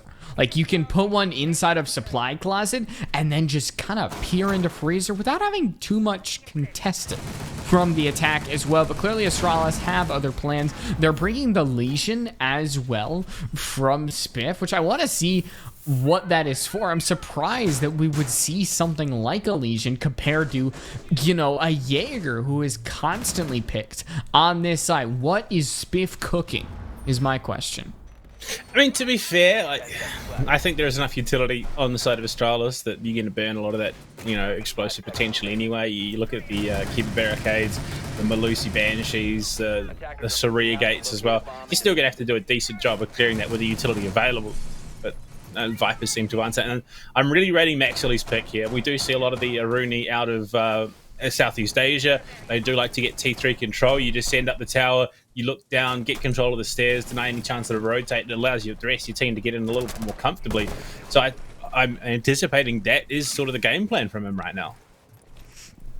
Yeah, taking that T3 area is a go-to for some teams, especially when you just really want to get inside that building and start to take away map control from the defense, as Vipers are making sure that nobody is inside that dorms kids area. And, well, tower is clear for the taking. It's mostly him, Spiff, on the white stairs. He's going to be able to sneak up. Is he going to be able to net himself a kill? Is the real question. Make a massive impact on the round. He finds a sledge. He downs Creators. Cannot get the confirm. And Creators gets revived. Spiff. It's everything. He had it with one impact and couldn't get it thrown. Yeah, unfortunately missed the fastball. Prime opportunity there. And with poor Spiff off the board. And Creators surviving. I mean, look, Nightmare Nick's the dream, it would seem, for this Vipers roster, because Creators, I mean, it was dead to rights. Oh, what a kill. And he comes back with a vengeance. Takes down J90 as well. He's not happy. Will Maxley be able to get one as well? Will it be a team ace from Vipers? It would be a hell of a way to start out a round. I mean, already getting themselves 2 kills feels great. Yeah, now it's the hard part though. Really, I mean, getting inside of the site, putting that diffuser down, one thing you can never truly count on Vipers for. I mean, getting one on the first round of Oregon would be a wonderful thing, but they still have yet to do it. All they have to do is get rid of 3 players that are hanging inside of the site. There's a lot of utility to burn, but there's still a lot of time on the clock. There's a lot of players on Vipers to work with. They just have to put it all together. And you look at the fact that there is still a dock available. This is, well, I was going to say far from a 3 versus 5, but with Forest being taken down, there's a 2 versus 5 with some added life extension. And, well, no, it's not to be.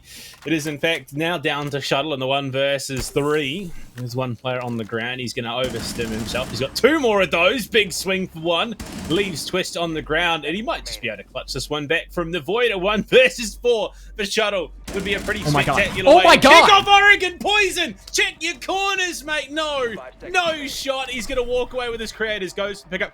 Come on, Shuttle. All right, Swing, I'm he walking finds away. it all. I'm It's walking the away. ace to kick That's off it. Oregon, and Vipers are in later. shambles. All right, what? I need a 5-page paper from Vipers, MLA. Like, standard format. What the hell? What the hell happened? It Here's was your an answer. I don't even know, bro. It was a 1v4. Look to your goddamn right. Poison literally walked out of freezer, like checked E-box and just was like, seems clear to me. How? You... Defenders, protect your bombs from being defused by attackers. Maybe Poison playing a bit too much Dark Tide at the moment. He's hitting the Ogre and Walker right now. Whatever the case may be, that was just... I believe it was Henry, old Red Cube, posted on the socials for Astralis. The tweet read free R6, and basically that is what Astralis are playing right now. 1v5. It was an ace clutch. Honestly, at this point, it's... That was more kills than Shuttle got in the previous map, by the way. 2 more. Yeah, that was 2 more kills than Shuttle got in the Yeah, he previous did. map. That's... All right. Moment. Yeah, look. About to locate a bomb and defuse. We gotta like erase that from our mind, because that is just one thing that you hold on to for like the entire map, because that does not happen again. So Vipers have to find a way to bounce back. Mira in T3, Iconic. Another question of what is he cooking? This is just blowing my mind from these teams. And nobody's going to check T3. We don't have an Amaru who's going to spring on up there. So Iconic is probably not going to get checked. I mean, maybe later in the round, but so far, Vipers are mainly focused on the actual site itself. I feel like there isn't much there because Maxley can very easily get taken out over here. I'm trying my best. I have in the past accused of being a little harsh in my commentary for some teams, and Vipers, they're making it. Oh, they're making it very, very hard. Maxley, he's down below half. The roaming mirror of Iconic has already put in some big work. In fact, not only is Maxley out of drones, he's out of most of his health right now, and oh god, Spiff rotating through Zulu. This is. There is a very, very slight chance, V, that you have to cast the remainder of this map solo, because my mama told me if you can't say anything nice, don't say anything at all.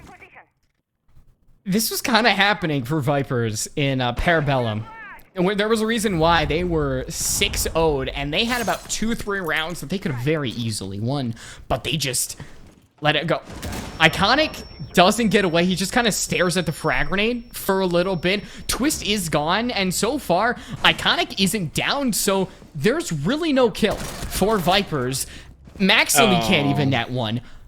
All right, we're round 2. I'm calling it now. It's another 6-0 half. Yeah, look.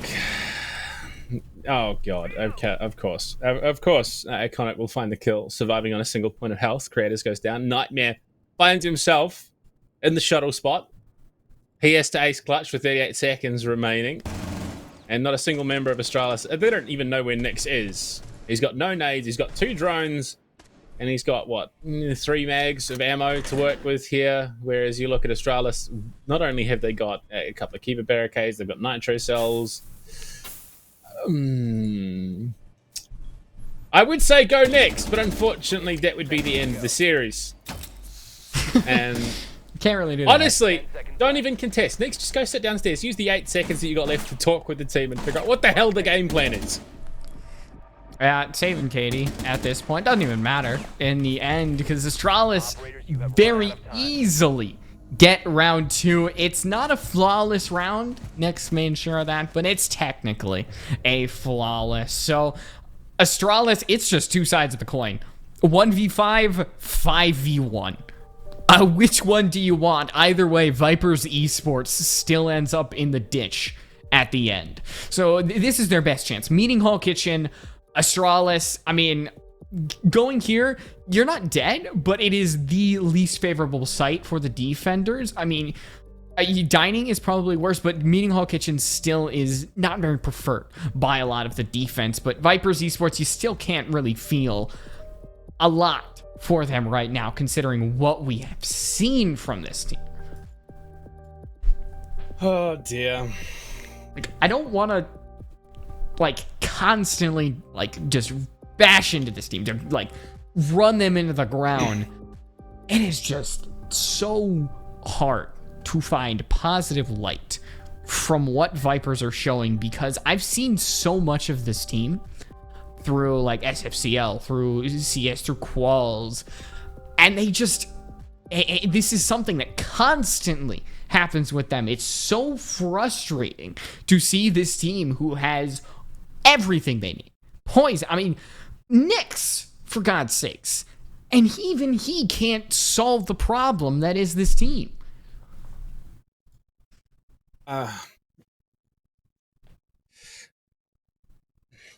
mean, look, the one helpful bit of advice I could possibly give Vipers Esports right now is, you know, in the case of bear attacks, it is, especially grizzly bear attacks, it is often prudent to just lie down and play dead.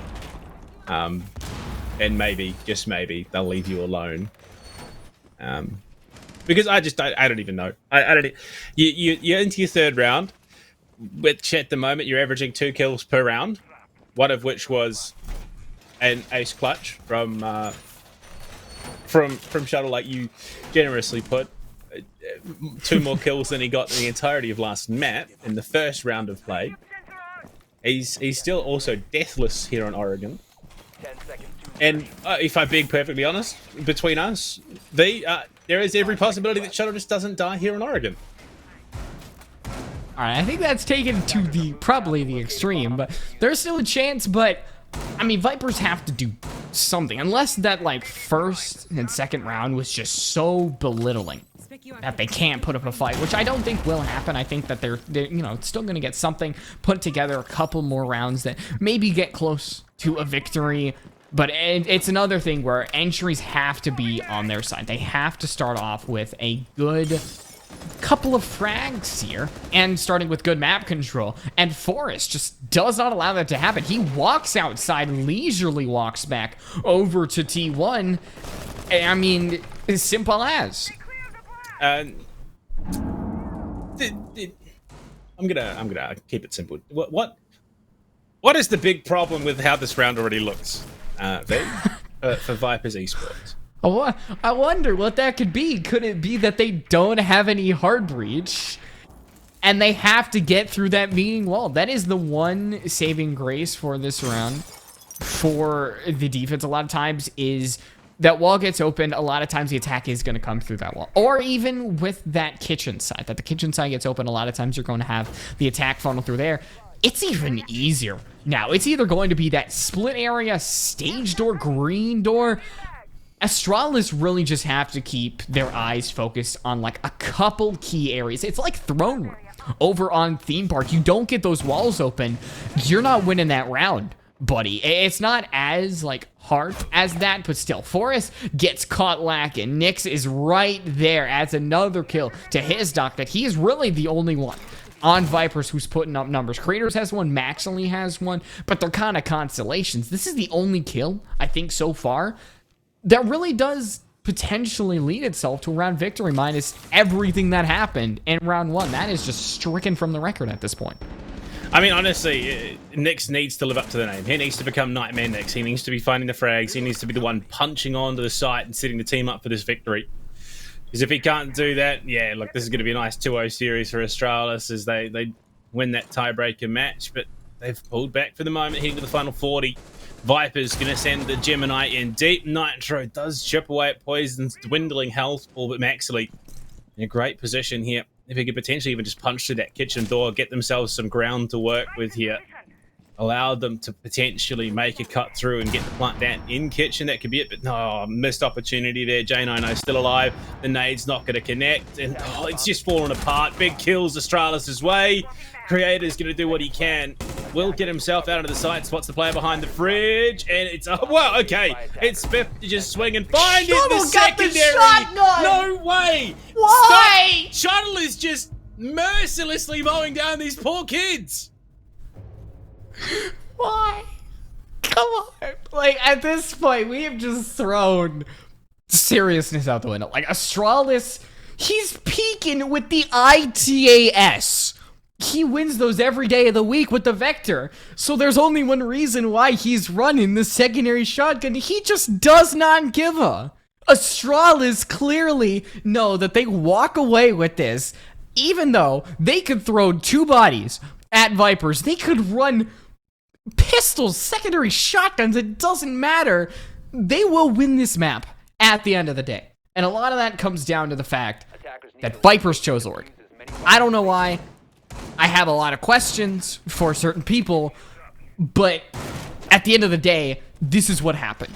We went to Oregon. Vipers do not look good here, did not look good here, and probably will not look good for the foreseeable future.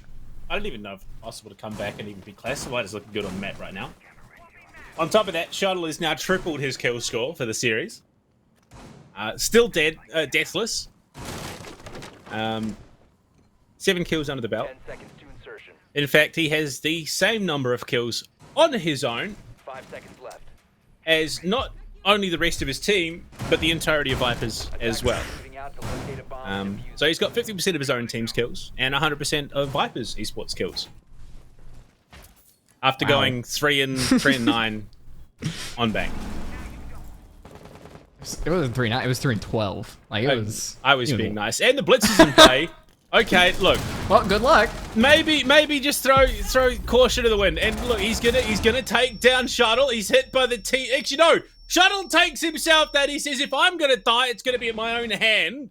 The blitz is now gone. Poison's taken some big damage. They've now readjusted to the tarps push. I can respect it, but unfortunately, it hasn't really netted them much. I don't know how the headshot didn't headshot, but the flashbang is gonna mean that Astralis is in a little bit of chaos, but so far, Vipers, I mean, they've got a shot. It's 3-3. You're going to have the Solus see those air jabs, so they're really not going to catch anybody by surprise. And just as I say that, they bounce somebody around, but Vipers do not have the shield. They have the Candelas that they're going to be able to use as Poison sits inside the site, tries to get that diffuser down. If he's able to, this is the best shot Astralis have, but Poison gets off the diffuser. It's another 7 seconds that he has to dedicate to putting it down, and Astralis just peek. It's a two-way peek from them, and Vipers cannot dedicate to the diffuser. Poison has to look at Fraser. He has to look around him, and maybe there is still a chance that Vipers walk away with this. With Forrest going down, it's just Jainan out. He's got low health. He doesn't have a lot to his name, but he's still got a shot. activating the diffuser. Defenders have eyes on the diffuser. Attackers. I'm sorry, but what sort of Mickey shit are we watching right now? You go from round 1 of Shuttle 1v5 clutching your team to round 4, the blitz rush through elbow into a round victory.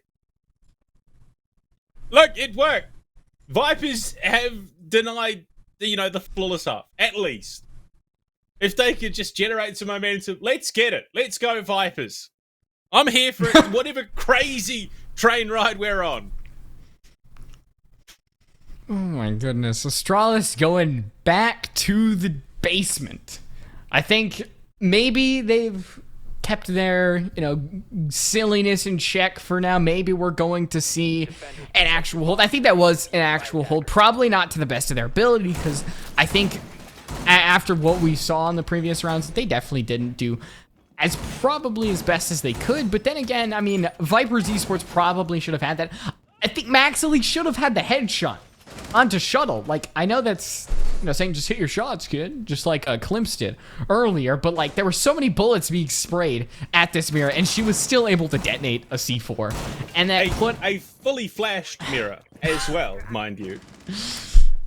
There's so many moving pieces, and they're pieces that do not connect in any way, shape, or form. But they're moving. They're creating pieces that shouldn't be moving. As well, they're creating a lot of like movement before your eyes, and you just cannot understand what the hell is happening. Look, we do our best. We try. We really do, despite the mental toll it takes on us some days. But here we are. Vipers Esports start the round with 6 drones. So already playing off the back foot in terms of info gathering potential. They're back to serious once again. No blitz rushes coming through. But it is the basement reattempt from Astralis. And you can see that for the most part, they're quite happy with the lineup they brought. In fact, the only real difference being Mutas being out and Malusi being in. Oh, Forrest, he does just back himself away, looking to clean up drones. Misses it, unfortunately. But there was someone hunting him. Yeah, so far, I mean, I kind of like that Malusi change from the mute. It makes it so that Vipers, they walk into the Banshee, they got to focus on it. That is when Astralis can step in certain scenarios. But so far, I mean, not dedicating everything to the roam, I think can benefit this team. That is where they hurt themselves in the previous couple rounds. I mean, Shuttle got taken out early. Astralis just wasted a lot of resources trying to actually make their roam work, when a lot of their power was holding that site, because Vipers cannot work the site, cannot do anything. And Astralis can absolutely exploit that. They just stay in sight. They hang back and wait for the attack to come to them, knowing that a lot of times they could just win it straight up. I mean, the thing that blows my mind, Jane and I went from a 17-8 to now being 0-3. And Shuttle went from his whopping 3-12 to now being 8-1. Maybe they switched PCs. Who knows? Limmicky shit. Again, I'm just gonna say it. It is what it is. It's just upside down, topsy turvy, absolutely bizarre. But what we know for sure, Nightmare Nick's primed and ready. That bunker push wants to try and get in and disrupt, and Twist is going to feed the info through, pre-fires through that soft wall, not going to find its targets, unfortunately. Get to the final minute, next he's going to cut through elbow, and unfortunately he is very much a known quantity. He's not going to find any real traction as Shuttle does back off. It allows Spiff to swing wide with the SMG-12 to gun him down, traded. Ultimately, at the end of the day, Maxley's going to find 2 before he himself falls. The numbers quickly dwindling, but Astralis equalize at every opportunity. Down to the 2 versus 1, and no way they've pulled this one back again. Poison the last alive, has to drop E-Box. He's got next to no health. He will gun down Forest. But J9O, he's there. He shuts it down. Astralis will get themselves a 4th. And it's just 2 head-to-head battling. It's like taking action figures and just kind of mashing them together. Like you are a 5-year-old playing with them.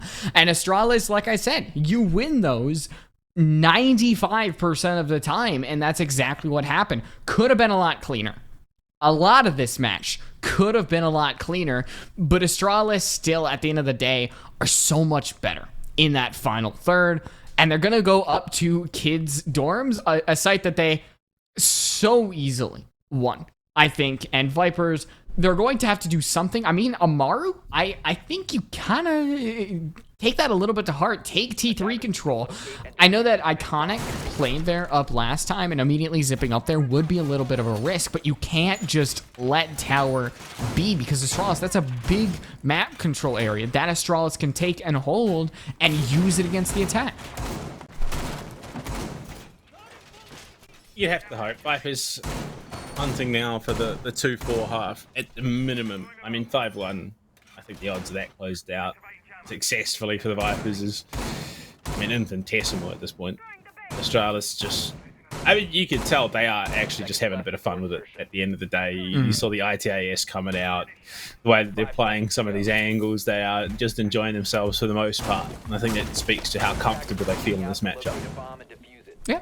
And I think that they have earned themselves a spot doing that. I mean, winning that first map out, getting 8-6, and then you come right back on to Oregon, take a 4-1 lead. If Vipers cannot hold on to the 4-2 lead, you can't expect them to potentially come back from a lead. But, I mean, we have seen crazy things. We have seen probably stupid things happen today, but who knows what is going to go down. We are going to see Spiff, not Iconic. I was talking about JD Hogg as if he was Iconic. That is Spiff dealing a little bit of damage over onto Maxley. And now J9O could meet the Ash head-to-head, but actually backs off over by this trophy area. And so far, it's no casualties on either side, but Vipers are playing with fire right now. They really are. Maxley, what, 20 HP in a dream? I mean, almost had the opening there for himself. Nearly found Spiff. Creators, that is a very ambitious nade angle. Not going to find it, unfortunately. It will be Twist to find the opener. Shuttle shut down once again, and it seems that his reign of terror, for the most part, has been brought to an end. No more Wehrmite, no more magnets, but look at Spiff's position. He's just tucked into the master bedroom. Poison.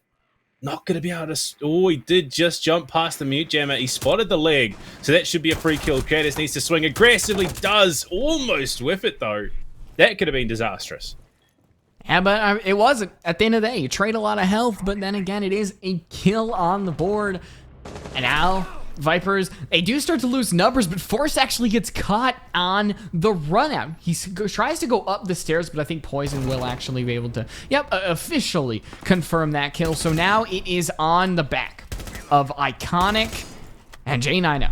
They have to hold this with 60 seconds left. There is going to be smoke canisters. There's going to be frag grenades rolling on, and they do not have a lot to their name, but they have bullets. They have skill.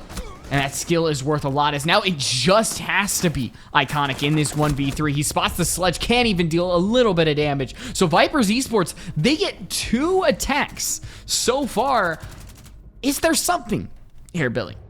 I mean, statistically, this is how Oregon is playing out at the moment. It's a 30-60 split in terms of attack and defensive win rate. The two is that 30%. So they are right on the money at the moment. So Vipers, I mean, realistically, aren't in the worst of spots here to potentially close this map out, so long as they can get the 5 rounds that they need before Astralis can threaten overtime, because we've seen what happens in the overtime. But Vipers will be starting things off in the basement.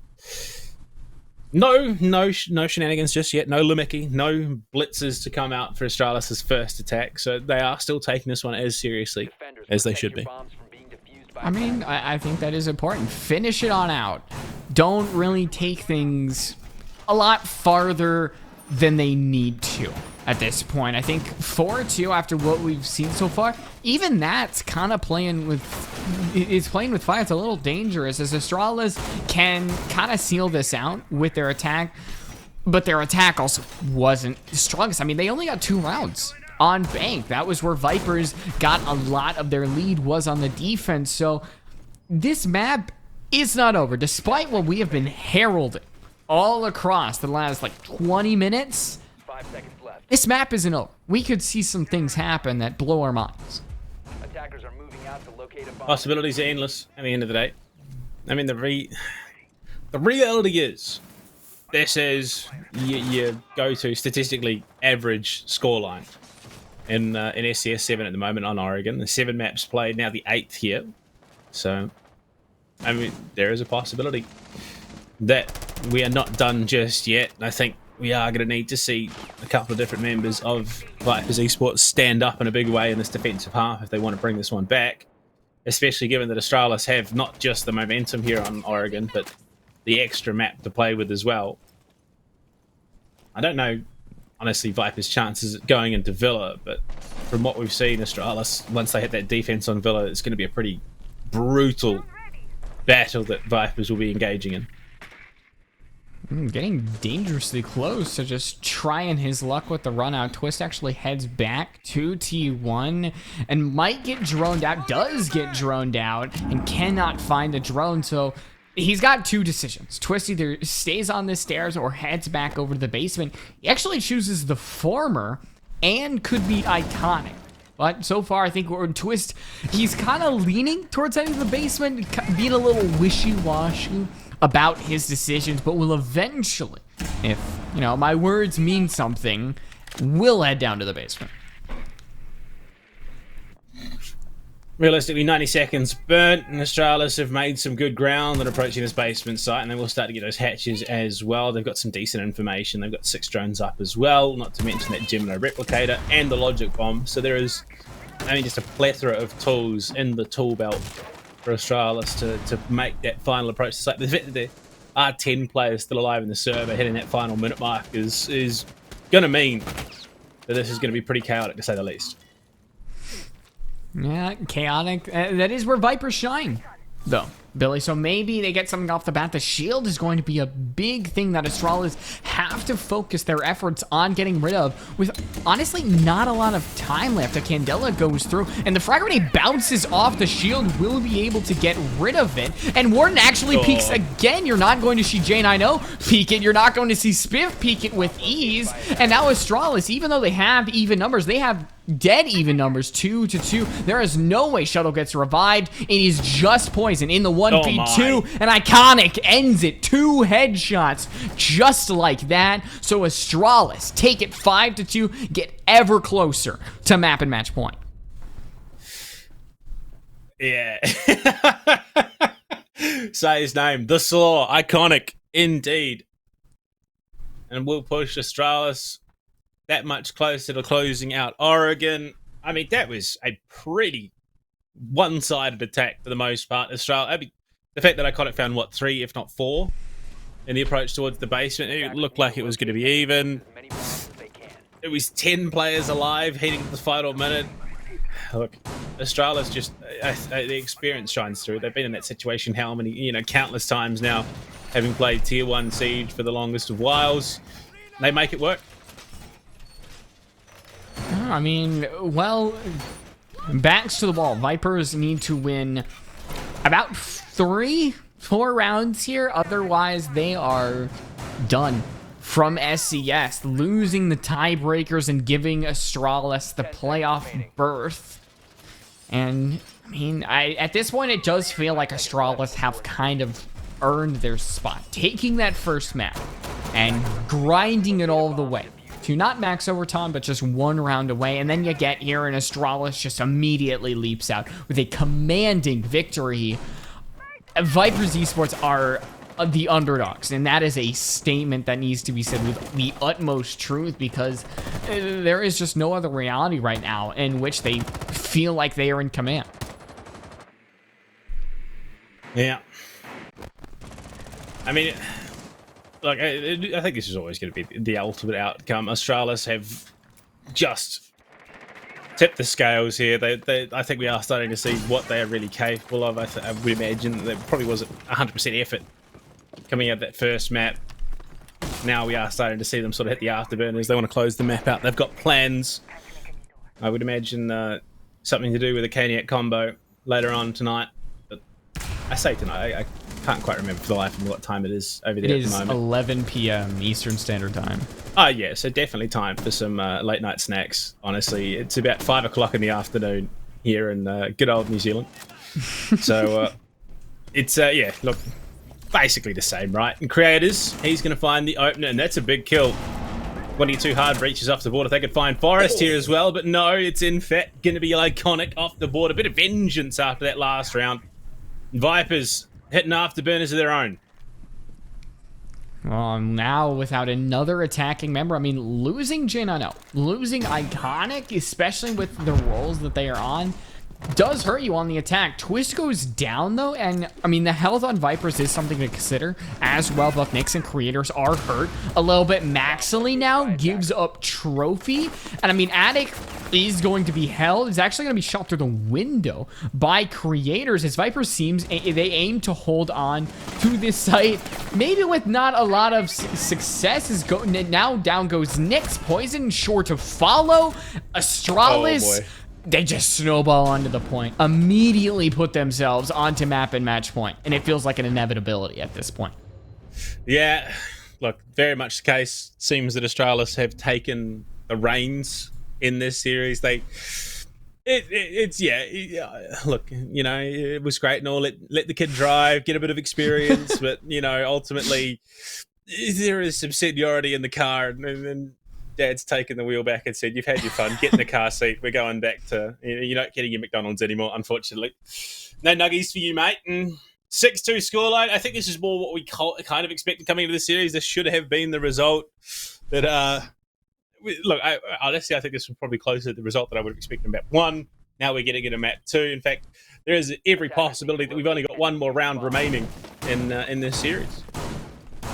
And it's going to be heading down to the basement. So Vipers Esports not trying anything new. They're keeping with the mirror. They're keeping with Poison on the smoke, which I still like Poison on the smoke. I mean, it's no hacker, but still, Poison has been able to do things with that smoke. He's been able to use the Mossberg to success, along with the SMG-11 in certain scenarios. So even though he's not, like, at Twist levels, I've seen him tonight, and then he has put up good things, at least in the game. I don't know how he's communicated to the rest of Vipers Esports out of the game. You know, communicating is one thing that Vipers Esports struggle with, at least a little bit.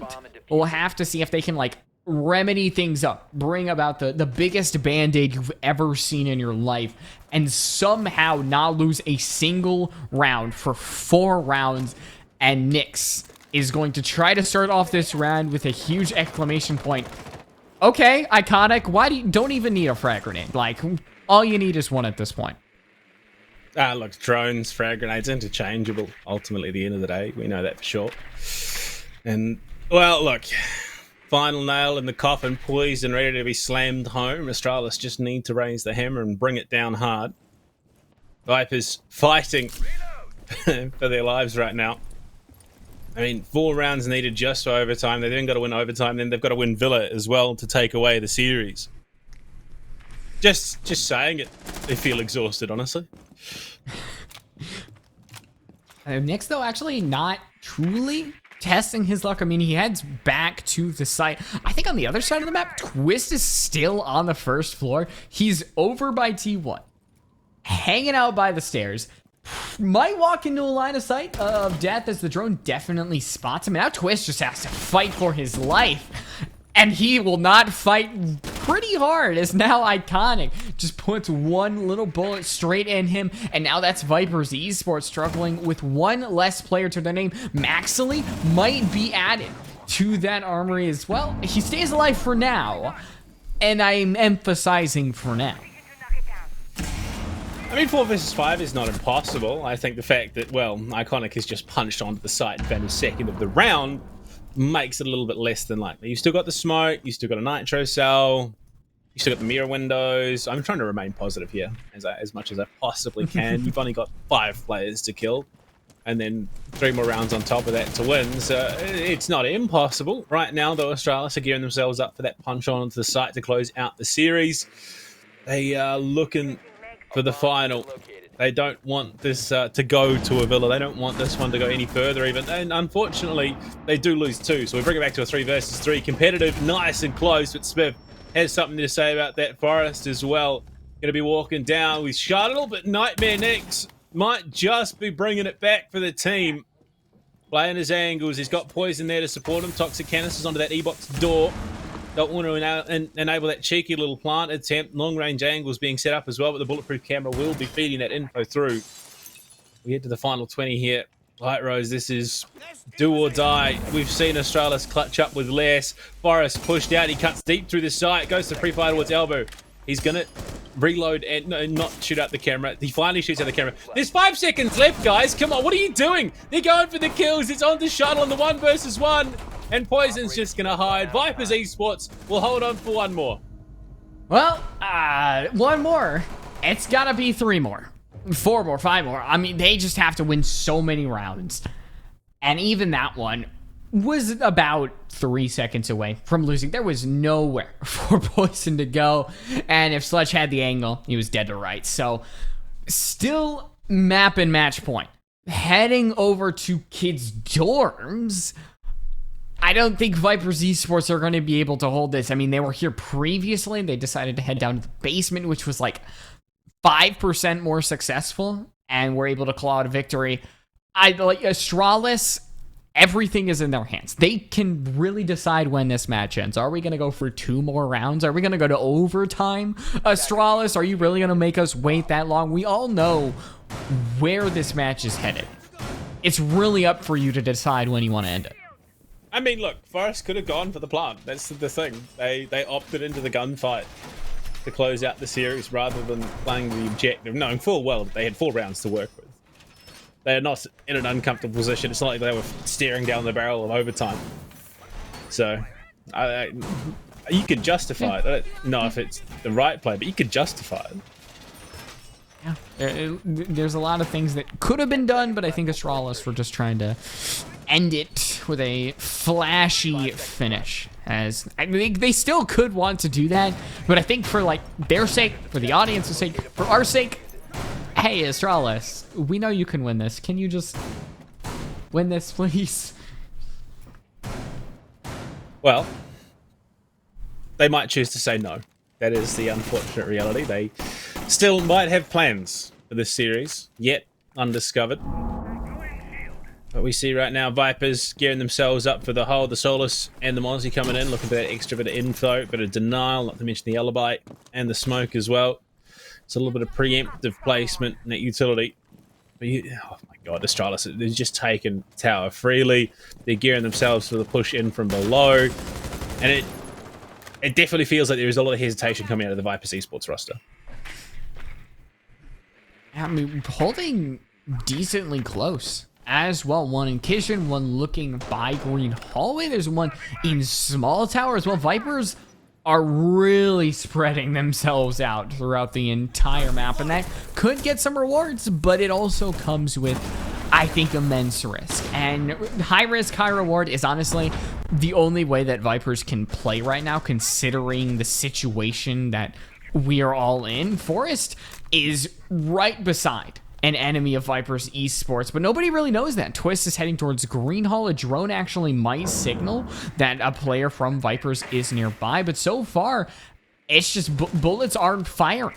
It's just information that Astralis is able to use, and eventually they turn on Twist. Forrest goes down, isn't fully confirmed, but if he's not revived, and that is one player that Viper's Esports can now send to bed and continue to find kills off of. Tucked in, sent off to the void. Forrest going to be watching drones for the remainder of the round. That'll POVs, depends on how he wants to contribute. The Slaw, the iconic, down in the base. We're looking to try and pinch in from the back. A twist, but it doesn't matter because Spiff is just going to wide swing it and take his head clean off with the R4C. Nightmare Nick's up on the site right now, tucked in by the bunks, by the chassis of that bomb. Just wants to play it safe. Doesn't want to overexpose his position in the 4 versus 4, but a buck for a Solus, I think, still favours Astralis just that little bit more. Yeah, as now Maxily, I think holding this trophy area is so important, but underneath, Shuttle takes out Nyx. Now Viper's defense just starts to struggle. Creators can't get the kill, and now Spiff is inside of the site. He doesn't last long, but it's still enough for Astralis to find an entry, and now Poison all alone can't get anything done, and Astralis finally put the period at the end of their long, long paragraph, and we see the final team who makes it into the SCS playoffs. Yeah, Vipers. I mean, look, they started the series reasonably well. In fact, they looked very, very good when it came to the first half of Bank 4-2, and then, unfortunately, it just all sort of fell downhill from there, and Astralis took the reins back, they took the control, and they closed out the series a clean 2-0 at the end of the day. And again, I think that just speaks to the experience that this roster has, the capabilities, and Vipers, look, they did put up a bit of a showing. They still have a lot to work with, but look, 2023 is definitely where they could do some damage. I mean, it's going to be an interesting year for honestly everybody involved, because we don't really know what's actually going to happen in 2023, especially for teams like Vipers who aren't, in Pro League, are in Challenger League, which is still kind of up in the air. But for Astralis, they aren't the only Pro League team that do not make it into SCS playoffs. They get there, albeit probably a lot lower than some people would have thought, but nonetheless, they still make it, and they still want to fight for their spot at the SCS Grand Finals. Yeah, I mean, look, that's always the ultimate goal. You want to be pushing that a little bit harder. I mean, SI is a wee way off, so this is really, where they can put a lot of that training to work, see if it's working, make sure that they're getting those key, aspects of the game under the belt to become SI, that they're playing at their absolute peak, especially with a new player. This is really a great proving ground for them. So look, they had a bit of fun, let's be honest. They did have a bit of fun with a couple of those rounds, but when it came to crunch time, they put the hammer down, they put it down hard, and unfortunately Vipers weren't left standing by the end of it. And it is good on Astralis to see Shuttle just kind of have like a meager first map, and then just second map explodes out of nowhere.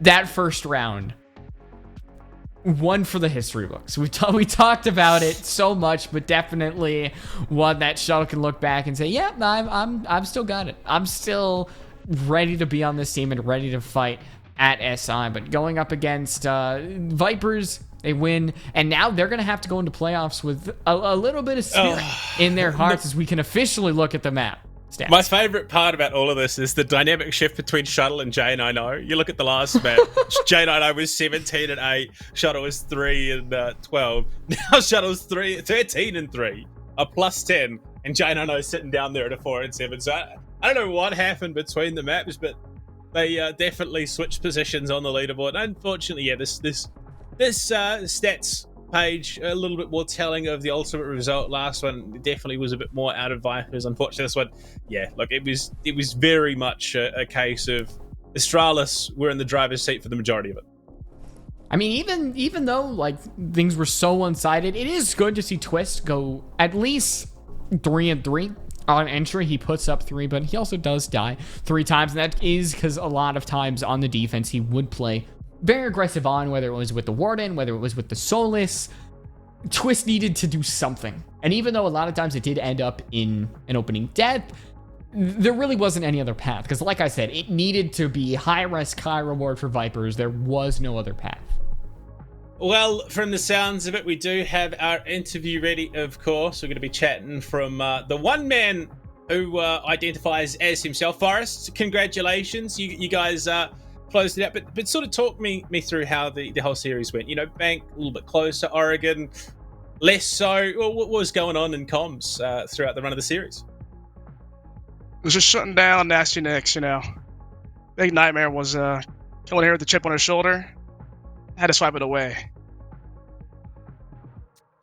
Yeah, look, the other big moment that I want to talk about is, you know, coming off the back of Map 1, Shuttle, a 3-12 scoreline. Obviously wasn't too happy with that and looked to kick off Oregon in a pretty significant way. Was that, you know, anything special that went into that? It was just right place, right time. Michelle's just a beast. You can't breed talent like that. It's just born naturally. You know, he owned that situation. There's nothing more to say about it. He was just cranking hard. Oh, look, we were losing our minds over that one, but you know, and let's talk about your newest addition to the roster, Spiff, coming in ahead of what is going to be. Okay, all right, Spiff? Chief, it's kicking off. Spiff, what's it like having him in the roster? How's he fitting in? Do you guys happy with what he's doing? Yeah. Yeah, I like him. Yeah, he's good. This is far more intimate than I expected. But look, one final question before we let you guys head off and chill. You got SI just around the corner. Anyone in particular that you're wanting to go up against and take down on the international stage? BDS. I didn't forget Charlotte. I forget. Striking for the crown. It's good to see. Look, for us, we'll give it over to you. Anyone you want to shout out before we let you head off? Yeah, shout out Nixon. I'm sure he very much appreciates that. Look, cheers, mate. We'll let you head off. We'll let you go do your thing. Thank you. But look, Light Rose, I'm not quite sure what to make of that. This was a rather interesting experience. I did not expect my first interaction with the likes of Forrest to be so intimate. He was staring into my soul. Yeah, I was definitely not expecting that to happen as well. But hey, who knows? This entire night was just a match and a half. There was so much going on. All of Astralis ends up positive. Even Shuttle, who started off the night 3-12, he ends up positive in KD. 3 out of the 5 members end up positive on entry. Even Jane, I know, who went 0-4 on the entry, ended up being positive in KD. I think now we're truly seeing the numbers tell the story, and it's because that second half was so debilitating for Vipers. Indeed, Mason, the numbers are very, very telling. But it's crazy. You see, the guy goes from a 3-12 to a 13-3, literally just flipping the script by an extra kill at the end to go positive. And that is some... Look, that is the mark of a true player, to hit the afterburners and make sure that you always have a positive KD coming out of a series.